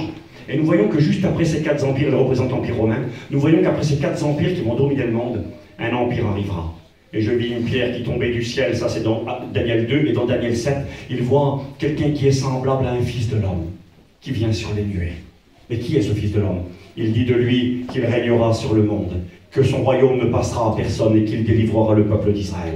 Et celui qui est appelé le Fils de l'homme dans Daniel au chapitre 7, c'est le Messie qui doit venir pour sauver l'humanité. Et quand Jésus dit « Je suis le Fils de l'homme », il n'était pas en train de dire « Je suis un humain », il est en train de dire « C'est moi celui que Daniel a annoncé, je suis le Christ, le libérateur, le sauveur de l'humanité. » Et là il est présenté de cette manière. Ainsi parle, il ressemble à un Fils de l'homme, vêtu d'une longue robe, et ayant une ceinture d'or sur sa poitrine. C'est assez bizarre, on va y revenir dans une seconde. Une ceinture, généralement, ça se porte à la taille. Oui, à l'époque, ça existait, on avait aussi des ceintures, des fois c'était des simples cordelettes ou des lanières de cuir que l'on utilisait autour de la taille pour se déplacer, pour travailler et pour marcher. Parce que les tenues de l'époque étaient quand même distinctifs. Il y avait des tenues pour les hommes et des tenues pour les femmes. Des tenues qui étaient complètement différentes. Parce qu'il est écrit que c'est une malédiction pour un homme de porter des vêtements de femme ou pour une femme de porter des vêtements d'homme. On doit garder cette différence. Mais néanmoins, il y avait des vêtements longs que portaient les hommes. Et quand ils travaillaient, ou quand ils devaient courir, ils relevaient les pans de leurs vêtements, de leur tunique, ils le relevaient et ils l'attachaient à leur ceinture. C'était un moyen de pouvoir travailler et de pouvoir se déplacer, de marcher, voire même de courir. Et là, c'est étrange, cette ceinture, il est écrit qu'elle est en or, donc ce n'est pas du cuir ni un morceau de corde, et qu'il la porte sur sa poitrine ici. C'est bizarre, hein? Une ceinture portée si haut que cela. On va le voir pourquoi dans 2 secondes. Sa tête et ses cheveux étaient blancs, comme de la laine blanche, comme de la neige. Ses yeux étaient comme une flamme de feu. Ses pieds étaient semblables à de l'airain ardent, comme s'ils eussent été embrasés dans une fournaise, et sa voix était comme le bruit de grandes eaux. Il avait dans sa main droite 7 étoiles, de sa bouche sortait une épée. Seigneur, quelle puissance, c'est le Christ qu'il est en train de voir. Et Christ que tu as vu, alors il est Christ qu'il a vu. De sa bouche sortait une épée aiguisée à 2 tranchants, et son visage était comme le soleil lorsqu'il brille dans sa force. Quand je le vis, je tombais à ses pieds comme mort. Vous voyez, c'est plus son cousin, c'est plus le Jésus homme qu'il a connu. C'est un Jésus qu'il n'a jamais vu. C'est un Jésus divin. C'est un sacrificateur divin qu'il voit là. Le sacrificateur parce qu'il est l'avocat auprès du Père. Le sacrificateur parce qu'il est le seul médiateur entre Dieu et les hommes qui intercède pour les coupables. Mais il est Dieu. Il est écrit, je tombais à ses pieds comme mort. Il posa sa main sur moi, sa main droite sur moi et il me dit, n'aie pas peur, je suis le premier et le dernier. C'est ce que ça veut dire ça, le premier et le dernier? Ça veut dire je suis Dieu. C'est comme ça que Dieu se présente dans l'Ancien Testament. Je suis le premier et le dernier. Dans le Nouveau Testament, c'est marqué, je suis l'alpha et l'oméga. Dans l'Ancien Testament, c'était écrit, je suis le aleph et le taf. Je suis tout. Je suis Dieu. Hors moi, il n'y a point de Dieu. Et Jésus le touche et lui dit, je suis Dieu. Je suis le vivant. Et j'étais mort. C'est vraiment bien et beau quand Jésus lui dit ça. Parce que c'est ce que Jésus dira à l'église de Smyrne. J'étais mort. C'est pour lui rappeler, j'ai été un homme. J'ai connu tes limites. J'ai été un homme, j'ai connu la souffrance. J'ai été un homme, j'ai pleuré, j'ai eu mal, j'ai même connu la mort. Mais je suis le Fils de Dieu, je suis ressuscité d'entre les morts. Mais en disant j'étais mort, c'est un encouragement pour tous ceux et celles qui pleurent. C'est un encouragement pour tous ceux et celles qui connaissent le deuil, la peine, les souffrances, et qui parfois pourraient avoir le sentiment et dire à Dieu, Seigneur, tu ne sais pas ce que je vis. Seigneur, tu ne comprends pas ma souffrance. J'aimerais vous dire que s'il y a quelqu'un qui vous comprend, c'est bien lui. Parce qu'il s'est fait homme. Il connaît tes limites, il a été fatigué, il a eu soif, il a eu faim, il a pleuré, il a eu mal quand on lui a mis les clous dans ses mains. Il a souffert la croix, dit la Bible. Alors il connaît tes souffrances, il peut compatir. Vous savez, parfois, qui comprendra mieux une personne que quelqu'un qui a vécu la même situation? C'est facile de taper sur l'épaule de quelqu'un et dire ça va aller, ça va s'arranger. Ben oui, c'est pas toi. Puis pour toi, tout va bien et tu n'as jamais souffert. Et quand quelqu'un est passé par l'épreuve, qui a passé par le feu, qui a connu les grandes misères, quand il vient voir l'autre et qu'il lui dit ça va aller, quel poids, je sais ce que tu vis. Moi aussi j'ai pleuré, moi aussi j'étais à l'hôpital, moi aussi j'ai eu peur, moi aussi j'ai été terrassé, mais Dieu m'a encouragé, béni, fortifié. Ça va aller. Ne crains pas, je suis le premier, le dernier. Le vivant, j'étais mort, et voici, je suis vivant au siècle des siècles. Je tiens les clés de la mort et du séjour des morts. Écris ces choses, le mystère. Et vous savez, quand Jésus se présente ainsi, donc je vous lis un petit peu mes petites notes, j'ai marqué, il est le témoin fidèle, c'est-à-dire qu'il est la vérité. Il est le premier-né d'entre les morts, celui qui est vivant, celui qui nous comprend et qui nous connaît. Le premier-né parce qu'il est le premier à vivre la résurrection que nous allons vivre très bientôt. La résurrection du Christ, nous en parlions avec les frères hier soir, c'est la doctrine la plus importante de toute la Bible. Il y a différentes doctrines. La résurrection, les jugements à venir, dira l'épître aux Hébreux, au chapitre 6, c'est les questions des différentes doctrines. Je ne sais pas moi, la sanctification, la sainteté, la divinité, la rédemption, le rachat, l'imputation, mettre sur le dos de quelqu'un, c'est toutes des doctrines ça. Mais la plus grande des doctrines, c'est la résurrection. Parce que si tu enlèves cette doctrine, si tu enlèves la résurrection de Jésus de la Bible, vous savez la Bible, vous pouvez l'acheter au feu. Nous sommes des faux témoins, nous sommes perdus, il n'y a plus d'espoir. Ceux qui ont cru en Jésus sont perdus, tout s'écroule comme un château de cartes. La fondation de l'évangile, de la parole de Dieu, c'est plus grand que la mort de Jésus. La mort de Jésus, c'est grand, hein. Sa mort, c'est l'amour de Dieu par excellence. Dieu nous a tellement aimés qu'il a donné son Fils unique à la croix de Golgotha. Oui, Jésus est mort, mais si Jésus est simplement mort et qu'il n'est pas ressuscité, c'est un fondateur de religion, c'est un menteur, c'est un usurpateur. Il nous a triché, il nous a trompés, nous sommes tous perdus, et c'est fini. La plus grande doctrine de la parole de Dieu, c'est la résurrection de Jésus-Christ d'entre les morts. Et sa résurrection, elle est le gage, la garantie de notre salut, et elle est la garantie de la résurrection, et que nous retrouverons ceux qui nous ont devancés, et que nous vivrons ce que lui a vécu. Donc oui, c'est important, j'avance. Il est le prince des rois de la terre, c'est-à-dire qu'il est celui qui domine, le roi des rois, le seigneur des seigneurs. Il est celui qui vient, l'alpha, l'oméga, je ne m'attarde pas, le Seigneur Dieu. Il est l'éternel qui vient, le tout-puissant. Sa voix est redoutable et surprenante. J'ai marqué, il marche au milieu de l'église. Je ne sais pas si vous réalisez ce matin, si on arriverait à prendre conscience qu'il est là au milieu de nous. C'est marqué, il marche au milieu des 7 chandeliers d'or. Les 7 chandeliers d'or représentent l'église.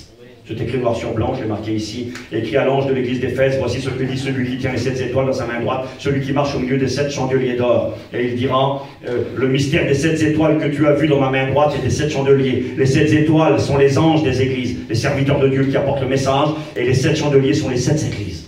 7, c'est la perfection, c'est l'église dans son entier. Il est en train de dire, l'église m'appartient, l'église c'est chez moi, l'église je m'y promène, pas pour juste regarder, mais je m'y promène pour agir, je m'y promène pour me glorifier, je m'y promène pour bénir. Je regarde, je passe dans les rangs, je vois celui qui pleure, je le console, je vois le malade, je le guéris, je vois le perdu, je le touche. Il est là ce matin. Vous savez s'il se passe des choses dans nos réunions, c'est parce qu'il est là. C'est pas parce que quelqu'un parle, prêche ou chante, c'est parce qu'il est là. Alors il se sert de nous, mais c'est parce que lui est là. Vous voyez, il y a une guitare sur le bord. Vous pouvez la laisser ici pendant 200 ans. Elle ne produira jamais aucun son si personne ne s'en sert. Mais quand quelqu'un s'en sert, alors elle produira quelque chose. Et bien quand Christ est au milieu de nous, alors il se passe des choses. Et il est là ce matin. Amen. Amen. Il est là le Christ glorieux, celui qui a toute autorité, celui qui a tout pouvoir. Il marche au milieu de nous. Quelle consolation pour les pasteurs, pour les frères qui sont là et moi-même. Il tient les étoiles dans sa main. Les étoiles, ce sont les messagers des églises. Vous savez, si un pasteur, quand il prie pour quelqu'un, il se passe quelque chose, c'est parce que lui est là. Mais une fois, ça m'est arrivé d'être tout tremblant, de prier pour des situations, de me voir tellement démuni, tellement incapable, des fois devant la peine, devant la souffrance, me dire, Seigneur, je peux rien. Vous savez, j'ai vécu des expériences les temps passés que j'ai jamais vécues avant. On grandit, on découvre, le Seigneur est tellement grand. Il y en a ici peut-être qui croient ce matin qui connaissent tout de Dieu. Ils ont 10 ans de vie chrétienne, 20 ans, peut-être 50 ans de vie chrétienne. Moi je connais Dieu, ça fait 50 ans. Mais mon copain, tu connais pas grand-chose de Dieu. Avec tout le respect que j'ai pour toi. L'éternité ne suffira pas pour connaître tout de Dieu. C'est pas en 50 ans de vie chrétienne que tu vas faire le tour de la question. Jésus veut te surprendre, il veut me surprendre. Je bénis Dieu parce qu'il me renouvelle, je vis des choses. Récemment encore, je priais, j'ai appris, c'est terrible, hein? J'ai appris à prier sans parler. J'ai appris à prier en pleurant, sincèrement. J'ai prié pour des gens, je ne pouvais pas parler. J'avais cette compassion qui venait du Saint-Esprit et de Jésus, qui faisait que je ne pouvais pas parler, mais je pleurais. Et je suis convaincu qu'il écoutait mes larmes, comme si ça aurait été des paroles audibles, des paroles compréhensibles. Je pleurais parce que je me sentais tellement démuni devant la souffrance des gens qui étaient là devant moi, et je sentais que cette prière touchait le cœur de Jésus, et que Jésus agissait. Alléluia. Jésus travaille avec nous. Il me tient dans sa main quand je prêche, j'ai de l'assurance. Vous savez, quand Jésus a dit « Voici, je suis avec vous tous les jours jusqu'à la fin du monde ». Matthieu 28, verset 20. Bien sûr que cette parole, elle est valable pour l'Église dans son entier. Mais elle est valable en particulier pour les serviteurs de Dieu. Parce que quand Jésus dit ça, c'est au moment où il envoie les apôtres dans la grande mission mondiale. Allez par tout le monde, prêchez la bonne nouvelle à toute la création. Voici les signes qui accompagneront ceux qui auront cru. En mon nom, ils imposeront les mains aux malades, les malades seront guéris, les démons seront chassés, etc., etc. S'ils boivent quelques breuvages mortels, ils ne leur feront aucun mal, ils parleront de nouvelles langues. Eh bien, quand Jésus envoie les apôtres, ils ont dit, mais Seigneur, comment qu'on va faire? En Israël, c'était pas facile, et tu nous envoies dans le monde entier, on ne parle pas les langues étrangères, là-bas c'est des païens, mais comment qu'on va faire? Moi, je serai avec vous. Et quand tu sais qu'il est avec toi, tu rentres dans le feu. Moi, j'ai fait des choses dans ma vie en tant que serviteur de Dieu que je ne serais jamais cru capable de faire. Je me suis lancé par la foi, sachant qu'il était là et qu'il tenait ma vie dans ses mains. Et puis j'ai vu sa gloire, je l'ai vu faire, je l'ai vu bénir, je l'ai vu agir. Il est là ce matin. Amen. J'avance. Il a une ceinture d'or sur la poitrine, alors j'y viens. La ceinture représente la force et la vérité. Hein, il tient les reins. Les reins, c'est la force. Et la ceinture de la vérité. Hein, nous devons avoir cette ceinture de la vérité dans la panoplie du soldat. La vérité et la force. Normalement, on la tient là sur nos reins. Jésus la tient ici, sur sa poitrine. Vous savez pourquoi? Parce qu'au niveau de la poitrine, ici, juste là, il y a le cœur. Et le cœur représente l'amour. Jésus, c'est la force, c'est la vérité, mais dans l'amour. Il aurait pu porter la ceinture à la taille. S'il la porte à la taille, on est tous morts. Parce qu'on ne mérite pas. Parce qu'on est indigne, parce qu'on est incapable, parce qu'on est méchant. S'il a la ceinture à la taille, il a le droit de nous condamner et de nous punir. À la femme surprise en flagrant délit d'adultère, il lui jette la première pierre et il la tue. Elle a péché. Mais la ceinture, il la porte sur son cœur. Alors il y a tout le temps l'amour et la vérité. On ne peut pas y retrancher. Il y a tout le temps, pardon, la force et la vérité. Mais il y a l'amour. Et dans cet amour, il est capable de nous faire grâce. C'est la grâce. C'est le pardon. La ceinture d'or sur la poitrine, Jésus est représenté là en tant que sacrificateur divin. Les sacrificateurs terrestres, descendants d'Aaron, portaient une ceinture. Pas exactement, ils avaient une ceinture, mais ils portaient surtout au niveau de la poitrine ici ce qu'on appelait le pectoral du jugement. C'était une plaque qui était posée sur la poitrine ici, avec 12 pierres, et sur chaque pierre était marqué le nom des 12 tribus d'Israël. Et quand le sacrificateur, Aaron et ses descendants, le frère de Moïse, donc, venaient dans la présence de Dieu offrir le sang pour le pardon des péchés, il intercédait en faveur du peuple d'Israël. Jésus n'a pas un pectoral comme celui-ci. C'est pas marqué sur sa poitrine, tribu de Juda, tribu d'Éphraïm, Manassé, Zabulon, Nephtali, Gad, Azer, c'est pas écrit ça. Il a une ceinture en or. Aucun nom n'est marqué. Parce qu'il est écrit que ce n'est pas par de l'or et de l'argent que nous avons été rachetés de notre vaine manière de vivre, mais par le sang précieux du Christ. 1 Pierre chapitre 1er verset 17. Le Seigneur dira dans ce livre de l'Apocalypse, « Je te conseille d'acheter de moi de l'or éprouvé par le feu. » Alors cet or peut représenter notre foi, évidemment. Notre foi plus précieuse que l'or, mais elle représente le sang de Jésus, la rédemption acquise. Et Jésus, quelque part, quand il se présentait ainsi avec cette ceinture d'or, elle n'est pas en argent, elle est en or. C'est une manière de dire à Dieu son Père, « Père, tu peux les pardonner. Père, tu peux leur faire grâce. Je peux intercéder pour eux, je peux plaider pour eux, parce que j'ai payé au prix de mon sang. La ceinture, elle est sur mon cœur. » C'est beau. Le Christ qui est là, qui intercède, quelle garantie. Nous en avons besoin. Vous savez, si le pardon est une nécessité pour nos amis qui n'appartiennent pas à Dieu, nous le savons qu'il est souvent nécessaire pour nous aussi. Moi, j'ai besoin du pardon de Dieu. J'ai besoin qu'il vienne me laver les pieds bien souvent. Il m'a lavé tout entier quand je suis venu à lui. Il est écrit dans Jean chapitre 13 que le Seigneur mit le comble à son amour pour eux. Et quand il a mis le comble, c'est-à-dire la plus grande mesure, le plus grand niveau de l'amour, il combla son amour pour eux au moment où il lava les pieds des disciples. Moi, si c'est moi qui aurais écrit les évangiles, j'aurais pas marqué ça. J'aurais marqué Jésus mit le comble à son amour pour eux, il prit la croix et il alla à Golgotha. Et pourtant, il est écrit qu'il met le comble à son amour quand il lave les pieds des disciples. Bien que ça soit dégradant et humiliant, c'est moins dur de laver les pieds d'une personne que d'aller se faire crucifier sur une croix. Pourtant, c'est là qu'il est dit qu'il a mis le comble à son amour pour eux. Vous savez pourquoi? Parce qu'à ce moment-là, Jésus a enseigné à l'apôtre Pierre et à tous les autres. Quand Jésus a voulu laver les pieds de Pierre, Pierre a dit non, Seigneur, jamais tu me laveras les pieds. Ah bon? Ah, Pierre, si je ne te lave pas les pieds, tu n'auras pas de part avec moi dans le royaume des dieux. Ça veut dire que tu es perdu. Alors Pierre, il a peur, si c'est comme ça, lave-moi les mains, alors lave-moi la tête, lave-moi, je vais aller au ciel, moi. Non, Pierre, tu n'as pas compris. Quand quelqu'un a été lavé, il n'a besoin que de se laver les pieds. Et il ne comprend pas. Et Jésus dit ce que je fais maintenant, tu ne le comprends pas tout de suite, tu le comprendras plus tard. Vous savez ce que Pierre a compris plus tard? Il n'a pas fallu longtemps. Quand, quelques heures plus tard, il reniera son maître, disant qu'il ne le connaissait pas, avec imprécation. Il aura besoin que Jésus vienne lui laver les pieds. Quand quelques années plus tard, il deviendra hypocrite et qu'il deviendra méchant là-bas à Antioche et que l'apôtre Paul le reprendra devant tout le monde, il aura encore besoin que Jésus vienne lui laver les pieds. C'est notre marche dans la vie chrétienne, où parfois nous ne sommes pas à la hauteur, où parfois nous commettons des erreurs, excusez-moi, avec le péché involontaire, parfois c'est volontaire. Est-ce que c'est vrai, Anthony? Oui, c'est toujours involontaire, non, c'est pas volontaire.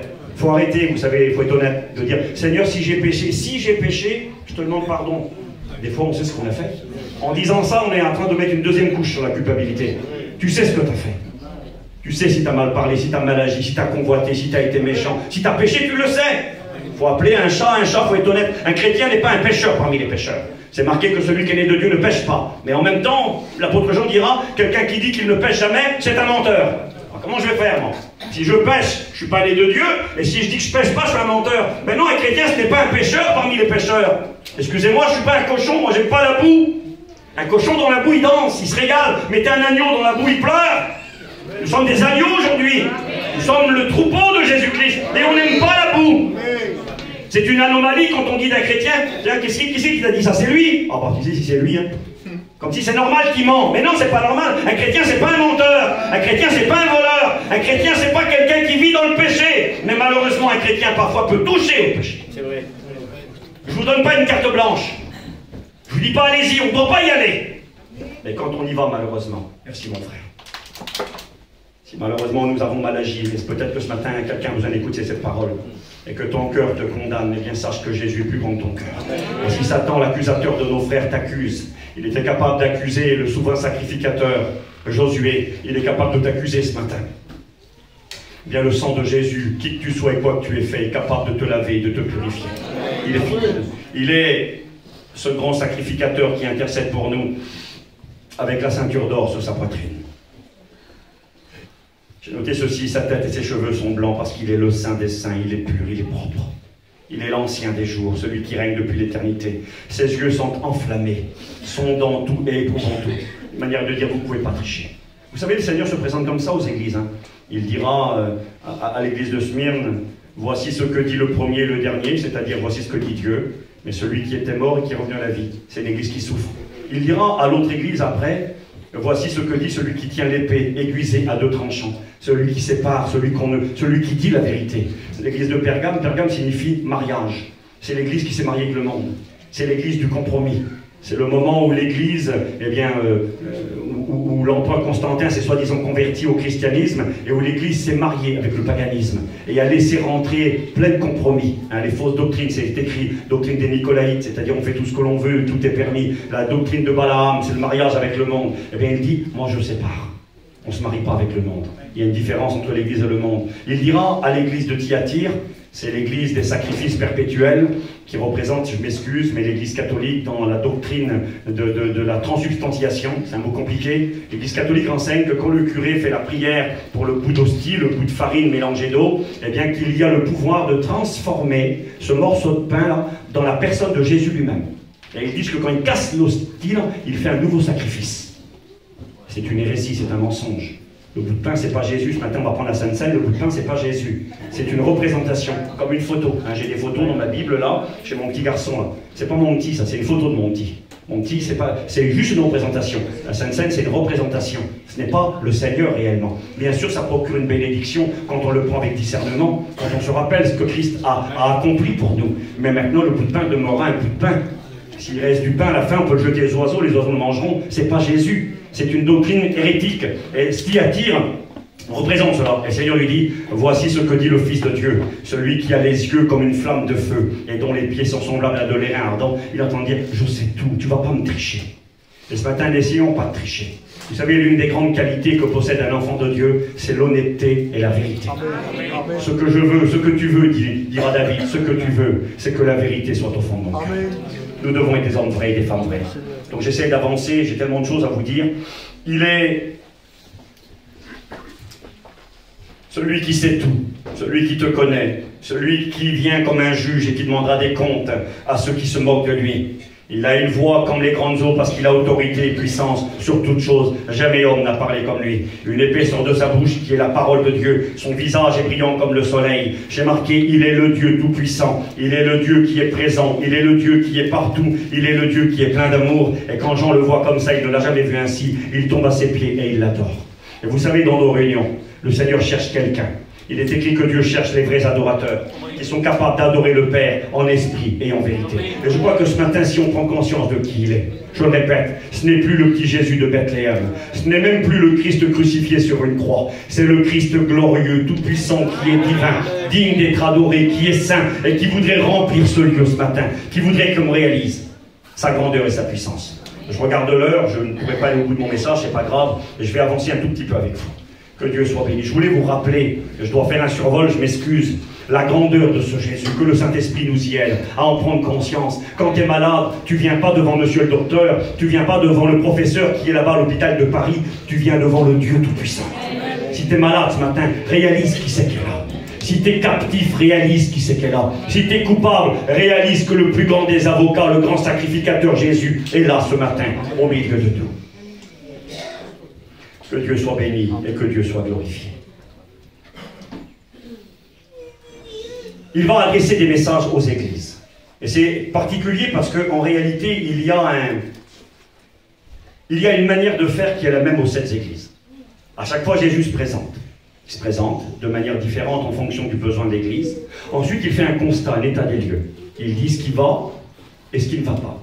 C'est intéressant parce que nous avons 2 églises à qui le Seigneur ne fait aucun reproche. Ce n'est pas qu'elle n'est pas faite. Je n'ai pas le temps de m'y attarder beaucoup, mais Smyrne, il ne lui faut aucun reproche. C'est la 2e église, parce qu'elle représente l'église de la souffrance. Alors, qu'est-ce que ça veut dire? Ça veut dire qu'il ne faut pas faire de reproche à ceux qui souffrent? Si, bien sûr. On peut être dans la souffrance et être répréhensible, mais ça veut dire qu'il faut du tact pour parler à ceux qui souffrent. Ça veut dire que quand quelqu'un est dans la peine et le désarroi, il n'a pas besoin que tu lui mettes un coup de bâton sur la tête en plus. Des fois, on est maladroit, quelqu'un qui souffre, on vient, on lui fait encore plus de mal. Il est malheureux, il souffre, reste tranquille. On verra plus tard, on va discuter, on va arranger les choses, pas de problème. Mais aujourd'hui, ce qu'il a besoin, c'est que je le prenne dans mes bras et que je le conseille. Et ça, c'est de l'intelligence spirituelle.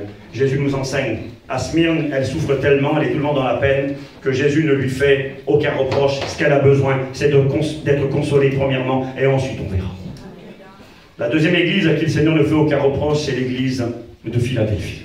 Philadelphie, elle a 2 qualités, 2 grandes qualités. La première, c'est son nom.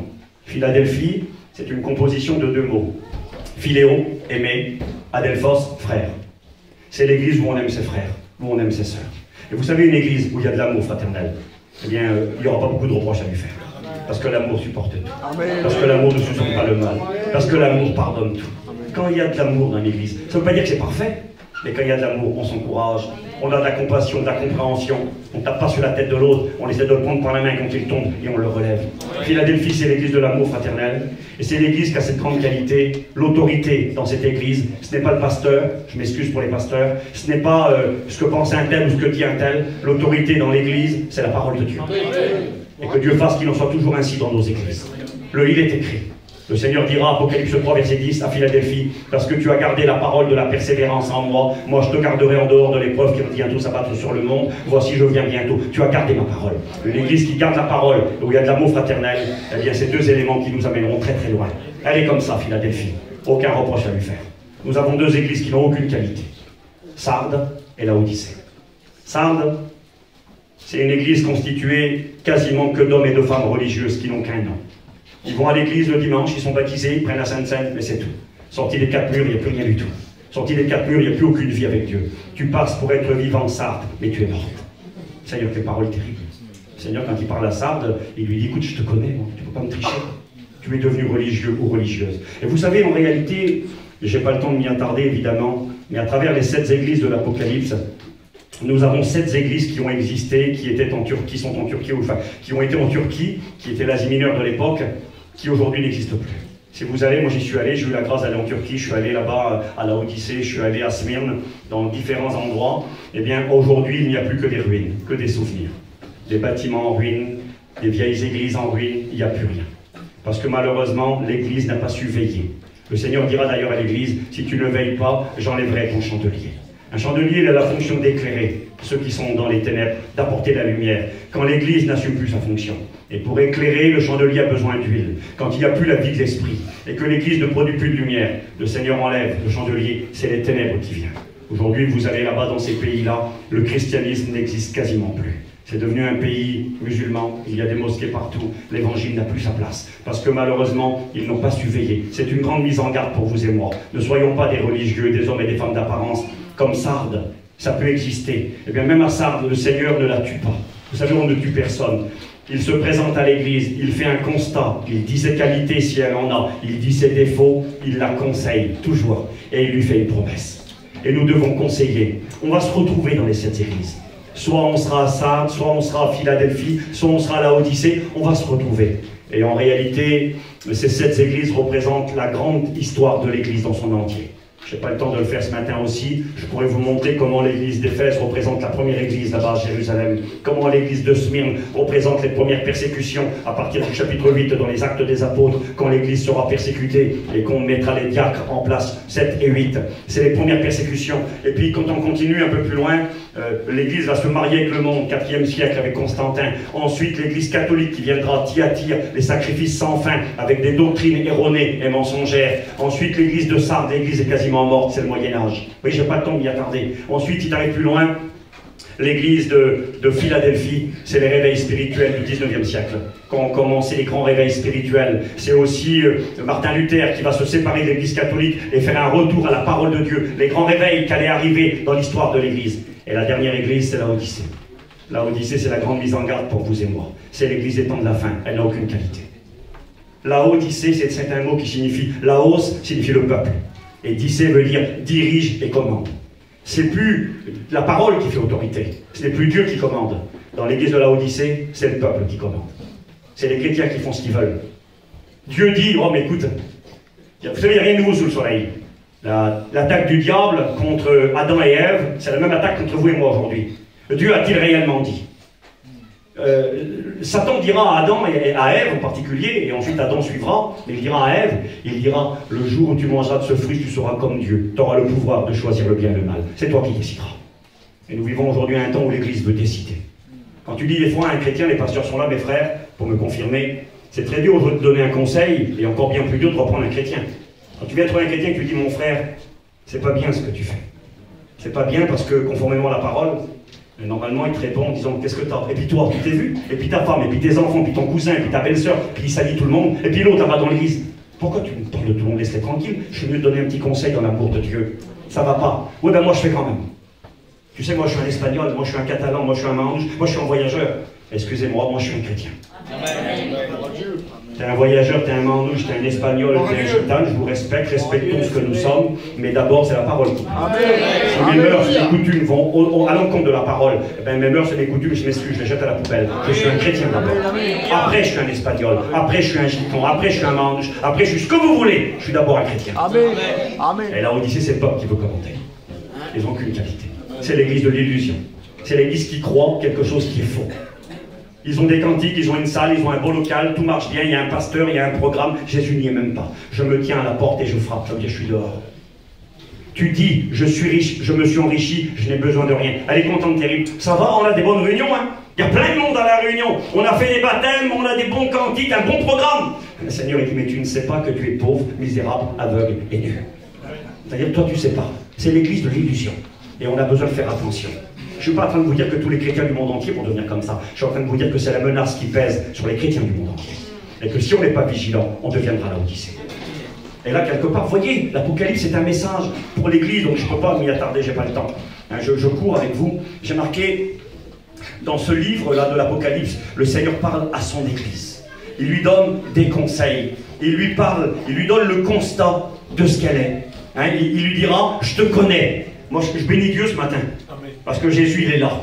parce qu'il est au milieu de nous, Amen. parce qu'il tient les ministères dans sa main. Le Jésus qui est tout-puissant, le Jésus qui est retourné à sa place, assis à la droite du trône de Dieu, qui est glorifié de la gloire qu'il avait auprès de son Père avant qu'il ne vienne sur la terre. Il n'est plus le Jésus dépouillé, il est le Dieu tout-puissant, le grand médiateur. Et ce matin, il me dit, et il te dit à toi, je te connais. Je sais ce que tu vis, je connais ta situation. J'ai marqué bien ou mal, mais j'ai quand même un conseil à te donner. C'est beau ça. Il a toujours un conseil. Et vous savez, nos réunions, ce sont des réunions de bonnes nouvelles, où Dieu nous donne des conseils. On est capable de dire la vérité, mais jamais pour tuer. La vérité, capable d'appuyer sur la plaie, mais tout le temps pour y mettre de l'huile et du vin pour soigner la plaie.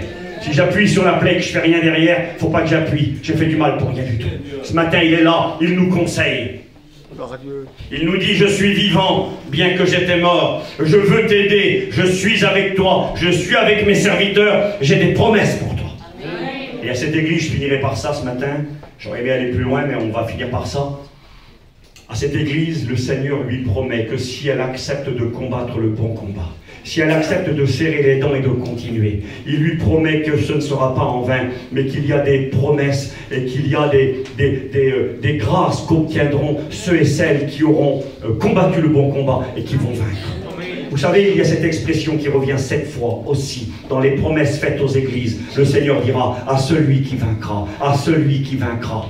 Ainsi parle le Saint-Esprit, que ceux qui ont des oreilles entendent ce que l'Esprit dit aux églises, à celui qui vaincra. Ah bon, qu'est-ce qu'il va y avoir pour celui qui vaincra? Promesse pour l'église. La première promesse, Apocalypse 2, verset 7, elle est faite à l'église d'Éphèse. L'église d'Éphèse, on peut y être ce matin. C'est l'église qui a des œuvres, qui a une bonne doctrine, qui a une moralité, qui a une qualité de vie spirituelle, chrétienne, mais qui en réalité a un problème d'amour. Ce que j'ai contre toi, c'est que tu as perdu ton premier amour. Alors j'aime bien cette traduction qui dit ceci, la parole de vie. Elle dit, ce que j'ai contre toi, tu ne m'aimes plus comme au départ, écoutez-moi bien, votre amour les uns envers les autres s'est refroidi. Parce que vous savez, certains diront, ben moi non, j'ai pas de problème, j'aime Dieu. Alors peut-être pas comme au début, c'est pas le même feu qu'au départ, c'est pas le même empressement, mais j'aime quand même le Seigneur. Mais vous savez comment est-ce que l'on sait qu'on aime le Seigneur vraiment? Ben, c'est Jean qui nous le dira. Celui qui dit, j'aime Dieu, qui est dans le ciel et qu'il ne voit pas, mais qui n'aime pas son frère qui est sur la terre, c'est un, dis-le, c'est un menteur. Ah oui, on peut se mentir à soi-même, hein. Seigneur, je t'aime de tout mon cœur, tu es tout pour moi, je t'adore, je t'exalte, tu es grand. Je ne peux pas le voir, lui, derrière. Alors elle, c'est là, derrière, on ne parle pas. Je ne veux pas qu'elle me parle, je ne veux pas qu'elle me regarde. Je fais mine de ne pas la voir, je fais mine que je suis en communion pour ne pas la regarder. Ça existe, ça? Son spirituel a rempli de l'esprit. Oh Seigneur, ils sont là en train de prier. Sur le bord, il ne veut pas voir. Ça existe? Ah, attention, il y a des menteurs. Éphèse, elle avait une bonne doctrine. Tu as peut-être la meilleure doctrine, tu connais tout, tu connais tous les versets par cœur, tu as un savoir exceptionnel, tu as une certaine moralité de vie. On ne peut pas te reprocher de vivre dans le péché. Tu vas dire, tu sais mon frère, attention, hein, moi je suis un chrétien, je suis une chrétienne, moi je ne vis pas comme ça, je vis pas... Oui, c'est vrai, c'est vrai. Et si tu n'aimes pas tes frères, tu es répréhensible. L'accomplissement de la loi, c'est l'amour que nous aurons les uns envers les autres. Je vous fais une confidence maintenant. C'est pas dur de vous aimer à vous. Moi, pour vous. Moi, j'ai pas de mal à vous aimer. Je suis avec vous ce matin, j'étais là hier, je repars chez moi. Puis vous de m'aimer en moi, c'est pas dur. Vous ne vivez pas avec moi. C'est plus dur d'aimer l'église où on reste. Pendant des semaines, des mois et des années. Des fois, il y a eu des incompréhensions, des tensions, des injustices. Parce que l'église n'est pas parfaite. Si vous trouvez un jour une église parfaite, n'y allez pas. Elle ne le sera plus à cause de vous. Moi-même, je ne vais pas y aller non plus parce que je ne suis pas parfait. J'ai dit ça à mon beau-père il y a 2 jours en arrière, il fait une boule de tête. Mon beau-père, c'est un homme qui aime bien le Seigneur, mais voilà, il ne veut pas s'engager avec Dieu. Et quelque part, il regarde un petit peu trop ce qui se passe dans les églises. Et puis je lui ai dit ça, moi. Je lui ai dit, c'était une chrétienne qui voulait quitter une assemblée. Elle ne voulait plus aller à l'église. Et elle a été une certaine honnêteté, elle a été trouver le pasteur. Voilà, frère pasteur, j'ai quelque chose à te dire. Je ne viendrai plus à l'église ici. Ah bon? Pourquoi? Bah parce que j'ai vu plein de choses qui ne me plaisent pas. J'ai vu des sœurs qui font des choses que ça ne me convient pas. J'ai vu des frères, ça ne me convient pas. Donc je ne viendrai plus. Et le pasteur a eu cette idée très simple. Il a dit, écoute ma soeur, d'accord, j'accepte. C'est bien, tu es venu me parler, j'accepte, tu ne veux plus venir, tu es libre, libre à toi. Mais avant de partir et de quitter l'assemblée, j'aimerais que tu fasses une petite chose. Très simple. Tu fais ce que je te dis et après tu partiras si tu veux. Il lui a dit, tu vas prendre une tasse de café, bien chaude, dans tes mains. Et je vais te demander de faire le tour de l'église avec cette tasse de café à la main. Bizarre, hein, pasteur, hein? La chrétienne, elle veut quitter l'assemblée, il lui dit, tu prends une tasse de café, tu fais le tour de la salle avant de partir. C'est quoi cette manière de faire? Fais-le. Et la chrétienne, elle obéit, elle prend la tasse de café dans sa main, bien chaude, et qu'est-ce qu'elle fait? Elle prend la tasse et elle commence à faire le tour de la salle. Et elle commence à marcher. Et elle fait tout le tour de l'église. Quand vous avez une tasse de café bien chaude dans la main, vous faites attention parce que vous pouvez vous brûler. Alors elle regarde, elle était bien pleine, elle fait le tour de la salle, elle revient vers le pasteur, elle pose la tasse, et il lui dit, ma soeur, j'aimerais te poser une question. Tu as fait ce que je t'ai dit? Elle a dit, oui, j'ai fait ce que tu m'as dit. Et il lui a dit, est-ce que tu as vu les chrétiens et les chrétiennes dans l'église pendant que tu faisais le tour de la tasse de café?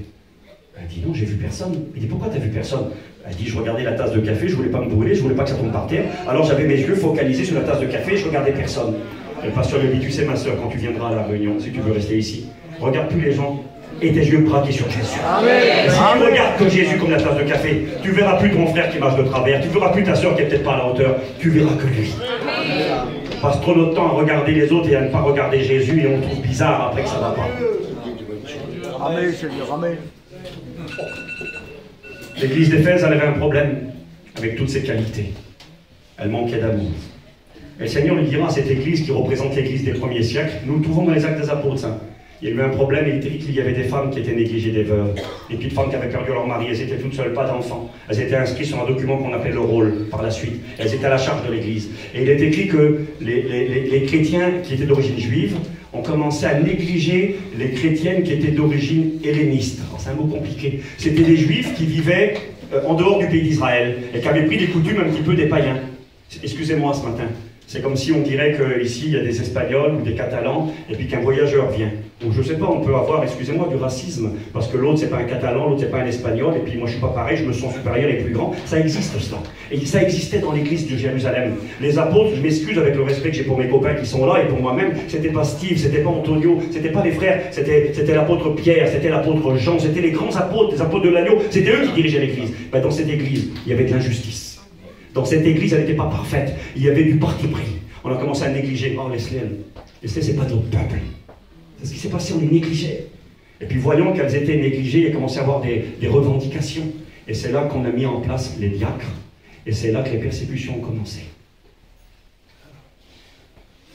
Eh bien, dans cette église d'Éphèse, qui représente l'église des premiers siècles, le Seigneur dit à celui qui vaincra, à celui qui sera capable de prendre sur lui-même, de demander à Dieu la force d'avoir la victoire pour aimer ses frères, pour supporter, pour pardonner, pour arrêter d'être un juge, mais d'être une main tendue, pour arrêter d'être quelqu'un qui accuse et qui condamne, mais quelqu'un qui est capable de donner une parole de grâce pour relever et encourager, qui arrête de regarder les autres, mais qui a les yeux braqués sur le Christ. Bien pour de telles personnes, je vais vite terminer, à celui qui vaincra, je donnerai de l'arbre de vie qui est dans le paradis.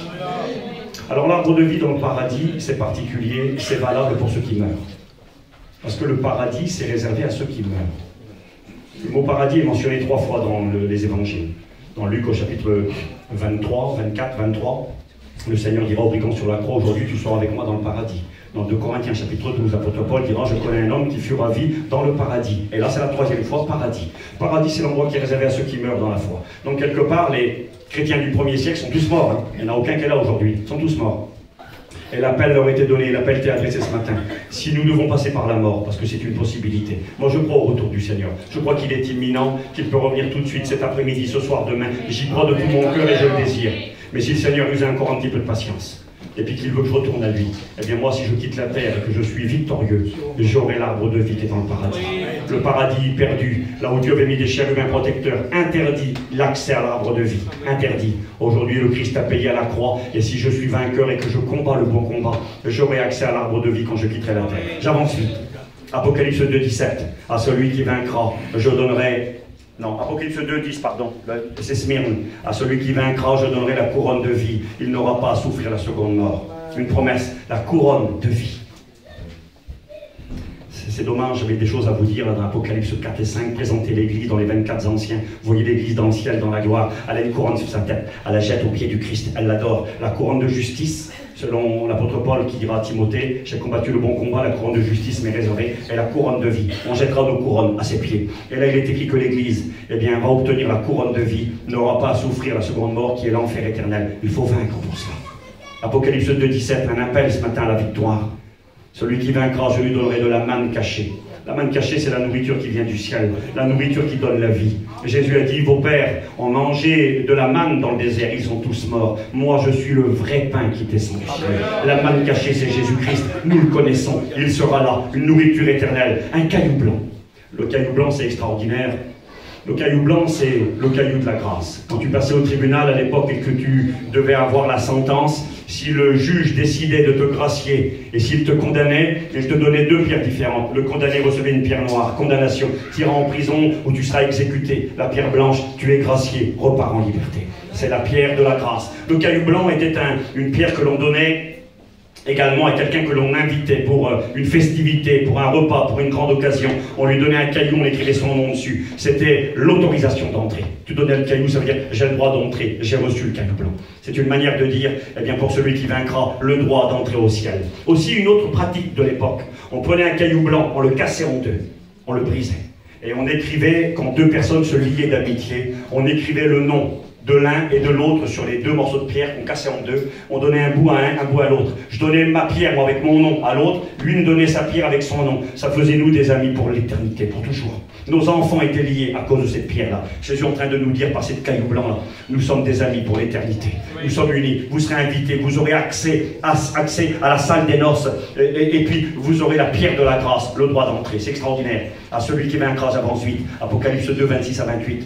Je vous donnerai autorité sur les nations, et je vous donnerai l'étoile brillante du matin. L'autorité, c'est le règne, ici-bas sur la terre. L'Église reviendra, c'est écrit dans l'Apocalypse, un jour, régner ici-bas sur la terre avec Jésus pendant 1000 ans. Apocalypse 20 nous le rappelle 6 fois, il est écrit 1000 ans. Jésus régnera. C'est une étude extraordinaire. J'ai eu l'occasion de méditer sur cette vérité du millénium. Vous savez, souvent nous disons, vous l'avez peut-être déjà dit, moi j'attends rien de la terre. J'aime pas la terre, c'est pas chez moi, vous avez raison, c'est pas chez nous ici. Mais quand on dit qu'on n'aime pas la terre, on n'est pas honnête. Vous savez qu'on n'est pas honnête? Parce que pourquoi tu vas chez le docteur quand tu es malade? Soigne-toi pas, laisse pas mourir. Tu veux pas mourir? Et puis ta petite auto qui est dehors, bah, tu l'aimes bien. Et puis ton camping, tu l'aimes bien. Et puis ta petite maison, tu l'aimes bien. Tu en prends soin, tu la nettoies, tu l'astiques, tu la bichonnes. On aime les choses de la terre. Mon corps, c'est de la terre. Les vêtements que je porte, c'est de la terre. Ma femme, mes enfants sont de la terre. Et je les aime. Ce n'est pas la terre que nous n'aimons pas. C'est les conséquences du péché sur la terre que nous n'aimons pas. Est-ce que c'est vrai? Bien sûr que c'est vrai. Imaginez une terre où il n'y a pas de mort, où il n'y a pas d'hôpital, il n'y a pas de prison, il n'y a pas de souffrance, il n'y a pas de pleurs. Seigneur, quelle beauté. On voudrait vivre éternellement. Ce n'est pas la terre le problème, c'est le péché. Je ne suis pas témoin de Jéhovah, la terre sera détruite parce que malheureusement le péché l'a contaminée et touchée. Mais il faut que le Seigneur prenne une revanche sur cette terre. La terre qui a été maudite deviendra, et c'est à cause de cela que les témoins de Jéhovah enseignent le paradis terrestre, parce que la Bible enseigne que la terre deviendra un grand paradis. Pas pour l'éternité, elle sera détruite, mais néanmoins un paradis pendant 1000 ans. Vous savez qu'aujourd'hui sur la terre, 70% de la terre c'est de l'eau. Il reste 30%. Les 30% restants, vous avez d'immenses déserts où la vie est impossible. Vous avez des montagnes à haut niveau, haute altitude, la vie est impossible. Vous avez des vallées profondes et sombres. Et si tu mets tout ça bout à bout, bah, tu te rends compte que sur la terre entière, il n'y a pas beaucoup d'espace vivable. Il n'y a pas grand-chose où on peut vivre. Mais la Bible déclare que quand Christ va revenir, les déserts deviendront des immenses forêts. Il est écrit que la plus haute des montagnes, ce ne sera plus le mont Everest à 9 km passés, sera Jérusalem. Les montagnes vont s'abaisser, les vallées vont être relevées, les déserts vont fleurir, de l'eau viendra partout, il y aura la vie partout. La terre deviendra un immense jardin d'Éden. Le Christ lui-même régnera sur la terre. Satan et les démons seront jetés en prison. Je ne sais pas si vous pouvez réaliser. Le Christ roi de la terre. L'Église à ses côtés pour voir son règne sur les nations du monde. Je n'ai pas le temps de m'y attarder. Nous allons vivre cela. Nous n'allons pas rester dans le ciel, attendre. Nous sommes sa fiancée, bientôt nous deviendrons son épouse. Dans les noces de l'agneau, la Bible nous en parle dans l'Apocalypse également. C'est une grande espérance, les grandes retrouvailles, les familles qui se retrouvent, la fête céleste. Et Christ revient sur la terre, il laisse pas sa femme dans le ciel. C'est marqué comme ça dans le livre d'Ésaïe, que l'époux sorte de sa demeure et que l'épouse sorte de sa chambre. C'est la chambre nuptiale du mariage. Quand l'Église revient, elle n'est plus la fiancée, elle est l'épouse. Il ne la laisse pas au ciel, il la ramène avec lui sur la terre. C'est marqué Colossiens chapitre 3, notre vie est cachée en Christ et quand Christ, notre vie paraîtra, nous paraîtrons aussi avec lui dans la gloire.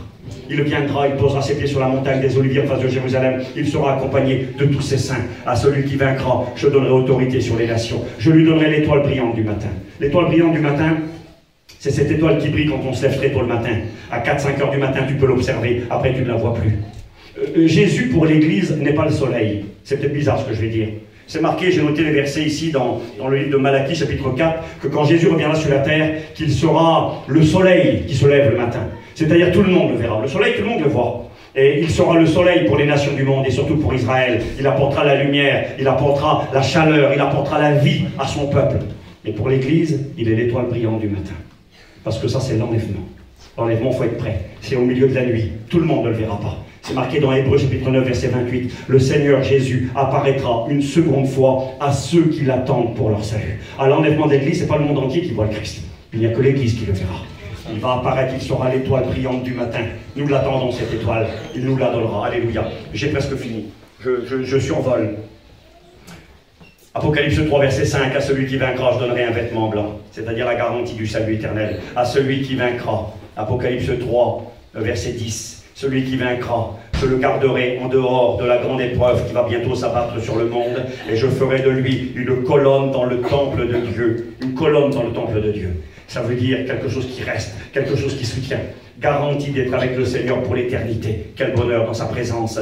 Une colonne dans le temple de Dieu. J'écrirai mon nom sur lui. Ça veut dire propriété privée, ma propriété. Nous serons sa propriété pour toujours. J'ai fini. Apocalypse 3, verset 20. À celui qui vaincra, il soupera avec moi, je souperai avec lui, et je le ferai asseoir sur un trône. Seigneur, quel bonheur. On va souper avec lui. Vous savez ce que signifie le mot copain? Un copain. Tiens, on dit c'est mon copain. C'est un mot latin en réalité. Le mot co, ça veut dire avec. Et le pain, c'est du pain. Ça veut dire celui avec qui je mange mon pain. On ne mange pas avec un ennemi. La doctrine du repas, elle est biblique. Quand il est écrit, il dresse une table en face de mes adversaires. Vous savez ce que ça veut dire? Ça veut dire il me réconcilie avec mes adversaires. Rappelez-vous le fils prodigue quand il revient. Qu'est-ce qu'il fait le papa? Il fait un grand repas. On s'est réconciliés, moi et mon fils. Venez tous voir, hein. Mon petit mange avec moi, on est réconciliés. Dans le ciel, la doctrine du repas, c'est la doctrine de la réconciliation. On ne mange pas avec un ennemi, on mange avec un copain. Je partage mon pain. Je serai avec lui, il me servira, je serai à table avec mes bien-aimés, et il me fera asseoir sur un trône. Pourtant, aujourd'hui, on n'est pas des gens importants, mais il a fait de nous des rois et des sacrificateurs. Un jour, nous nous assiérons sur des trônes. Jésus a dit, vous qui m'avez suivi, vous serez assis sur des trônes. Nous régnerons à ses côtés. Nous serons avec lui pour l'éternité. Et ça, c'est ce que présente le livre de l'Apocalypse. Toute cette espérance, toute cette gloire, il y a une condition, il faut vaincre. Certains diront ce matin, mais moi Steve, je ne peux pas vaincre, je suis trop faible, je suis trop petit. Oui, tu es faible et tu es petit, c'est bien de le reconnaître. Vous savez, c'est dangereux quand quelqu'un dit, moi je suis fort et je suis capable, tu n'iras pas bien loin. Et quand tu dis, je suis faible et je suis petit, tu viens devant le Seigneur et tu dis, Seigneur, garde-moi. Et tu vas te rendre compte que les jours vont passer, les semaines vont passer, les mois, les années, tu seras toujours debout. Parce que si nous sommes ce que nous le sommes uniquement par la grâce de Dieu. Et nous sommes plus que vainqueurs par celui qui ce matin désire te fortifier. Nous prions le Seigneur, s'il vous plaît. Seigneur, merci. Merci pour ce partage. Oh Seigneur, j'ai dit beaucoup de choses ce matin. Et je sais qu'on ne pourra peut-être pas tout retenir, c'est pas grave. Mais nous avons compris que dans ce beau livre de l'Apocalypse, il y a toute cette espérance, il y a toute cette gloire qui s'attache à ton appel. Oui, tu as formé sur nous des projets de paix et non de malheur. Et même si la vie ne nous fait pas de cadeaux, même si le combat fait rage et que parfois nous pleurons et nous ne comprenons pas, ta parole ce matin, elle nous invite à la persévérance. Oui Seigneur, nous ne voulons pas être de ceux qui se retirent pour se perdre, mais de ceux qui veulent garder la foi, combattre le combat de la foi pour sauver leur âme. Parce qu'encore un peu de temps, c'est lui qui doit venir, revient. Tu reviens, c'est une certitude. Seigneur, c'est mon espérance. Mais en attendant ton retour, tu nous l'as rappelé ce matin. Tu es là au milieu de nous. Et je veux réaliser qui c'est qui est là. Ce n'est pas le petit Jésus. Ce n'est pas le Jésus crucifié sur la croix qui agonise de douleur. Oui, tu as vécu cela par amour pour moi. Mais c'est le Jésus divin, tout-puissant. Celui qui a 7 yeux, qui voit tout, qui a 7 cornes, qui peut tout. Celui qui est partout, celui qui est là. Celui qui connaît ma vie, qui connaît ma misère, qui connaît mes combats, qui connaît mes larmes, qui connaît mon incapacité. Celui qui n'est pas là pour me juger ni me condamner, mais qui est là en tant que sacrificateur divin, avec la ceinture d'or sur son cœur, parce qu'il m'aime et qui veut me tendre la main, qui peut me rendre capable de remporter la victoire. Ce Ce matin, tu me donnes des conseils parce que tu es gentil. Tu me dis la vérité parce que tu m'aimes. Et tu me donnes les capacités de vivre une vie qui va te glorifier. Oui, Seigneur, je peux être plus que vainqueur par celui qui m'a aimé. Seigneur, tu m'aimes. Rends-moi capable. Je veux marcher dans tes voies. Je veux être un véritable. Je veux être un authentique. Je ne veux pas finir dans le camp des vaincus, mais dans le camp des vainqueurs. Par ta grâce, c'est possible. Bénis ton peuple. Fortifie le faible. Fortifie celui qui a mis un genou à terre. Celui qui peut-être est tombé dans la boue du péché. Eh bien, ce matin, tu le laves, le renouvelles, le sanctifies. Parce que bientôt, tu reviens. Et cette gloire, cette grande bénédiction qui nous attend, eh bien, est imminente. Nous voulons être debout quand tu reviendras. Que ta main soit sur nous, que ton esprit nous accompagne et que ta grâce repose sur chacun de nos cœurs. Au nom de Jésus-Christ. Priez le Seigneur ce matin.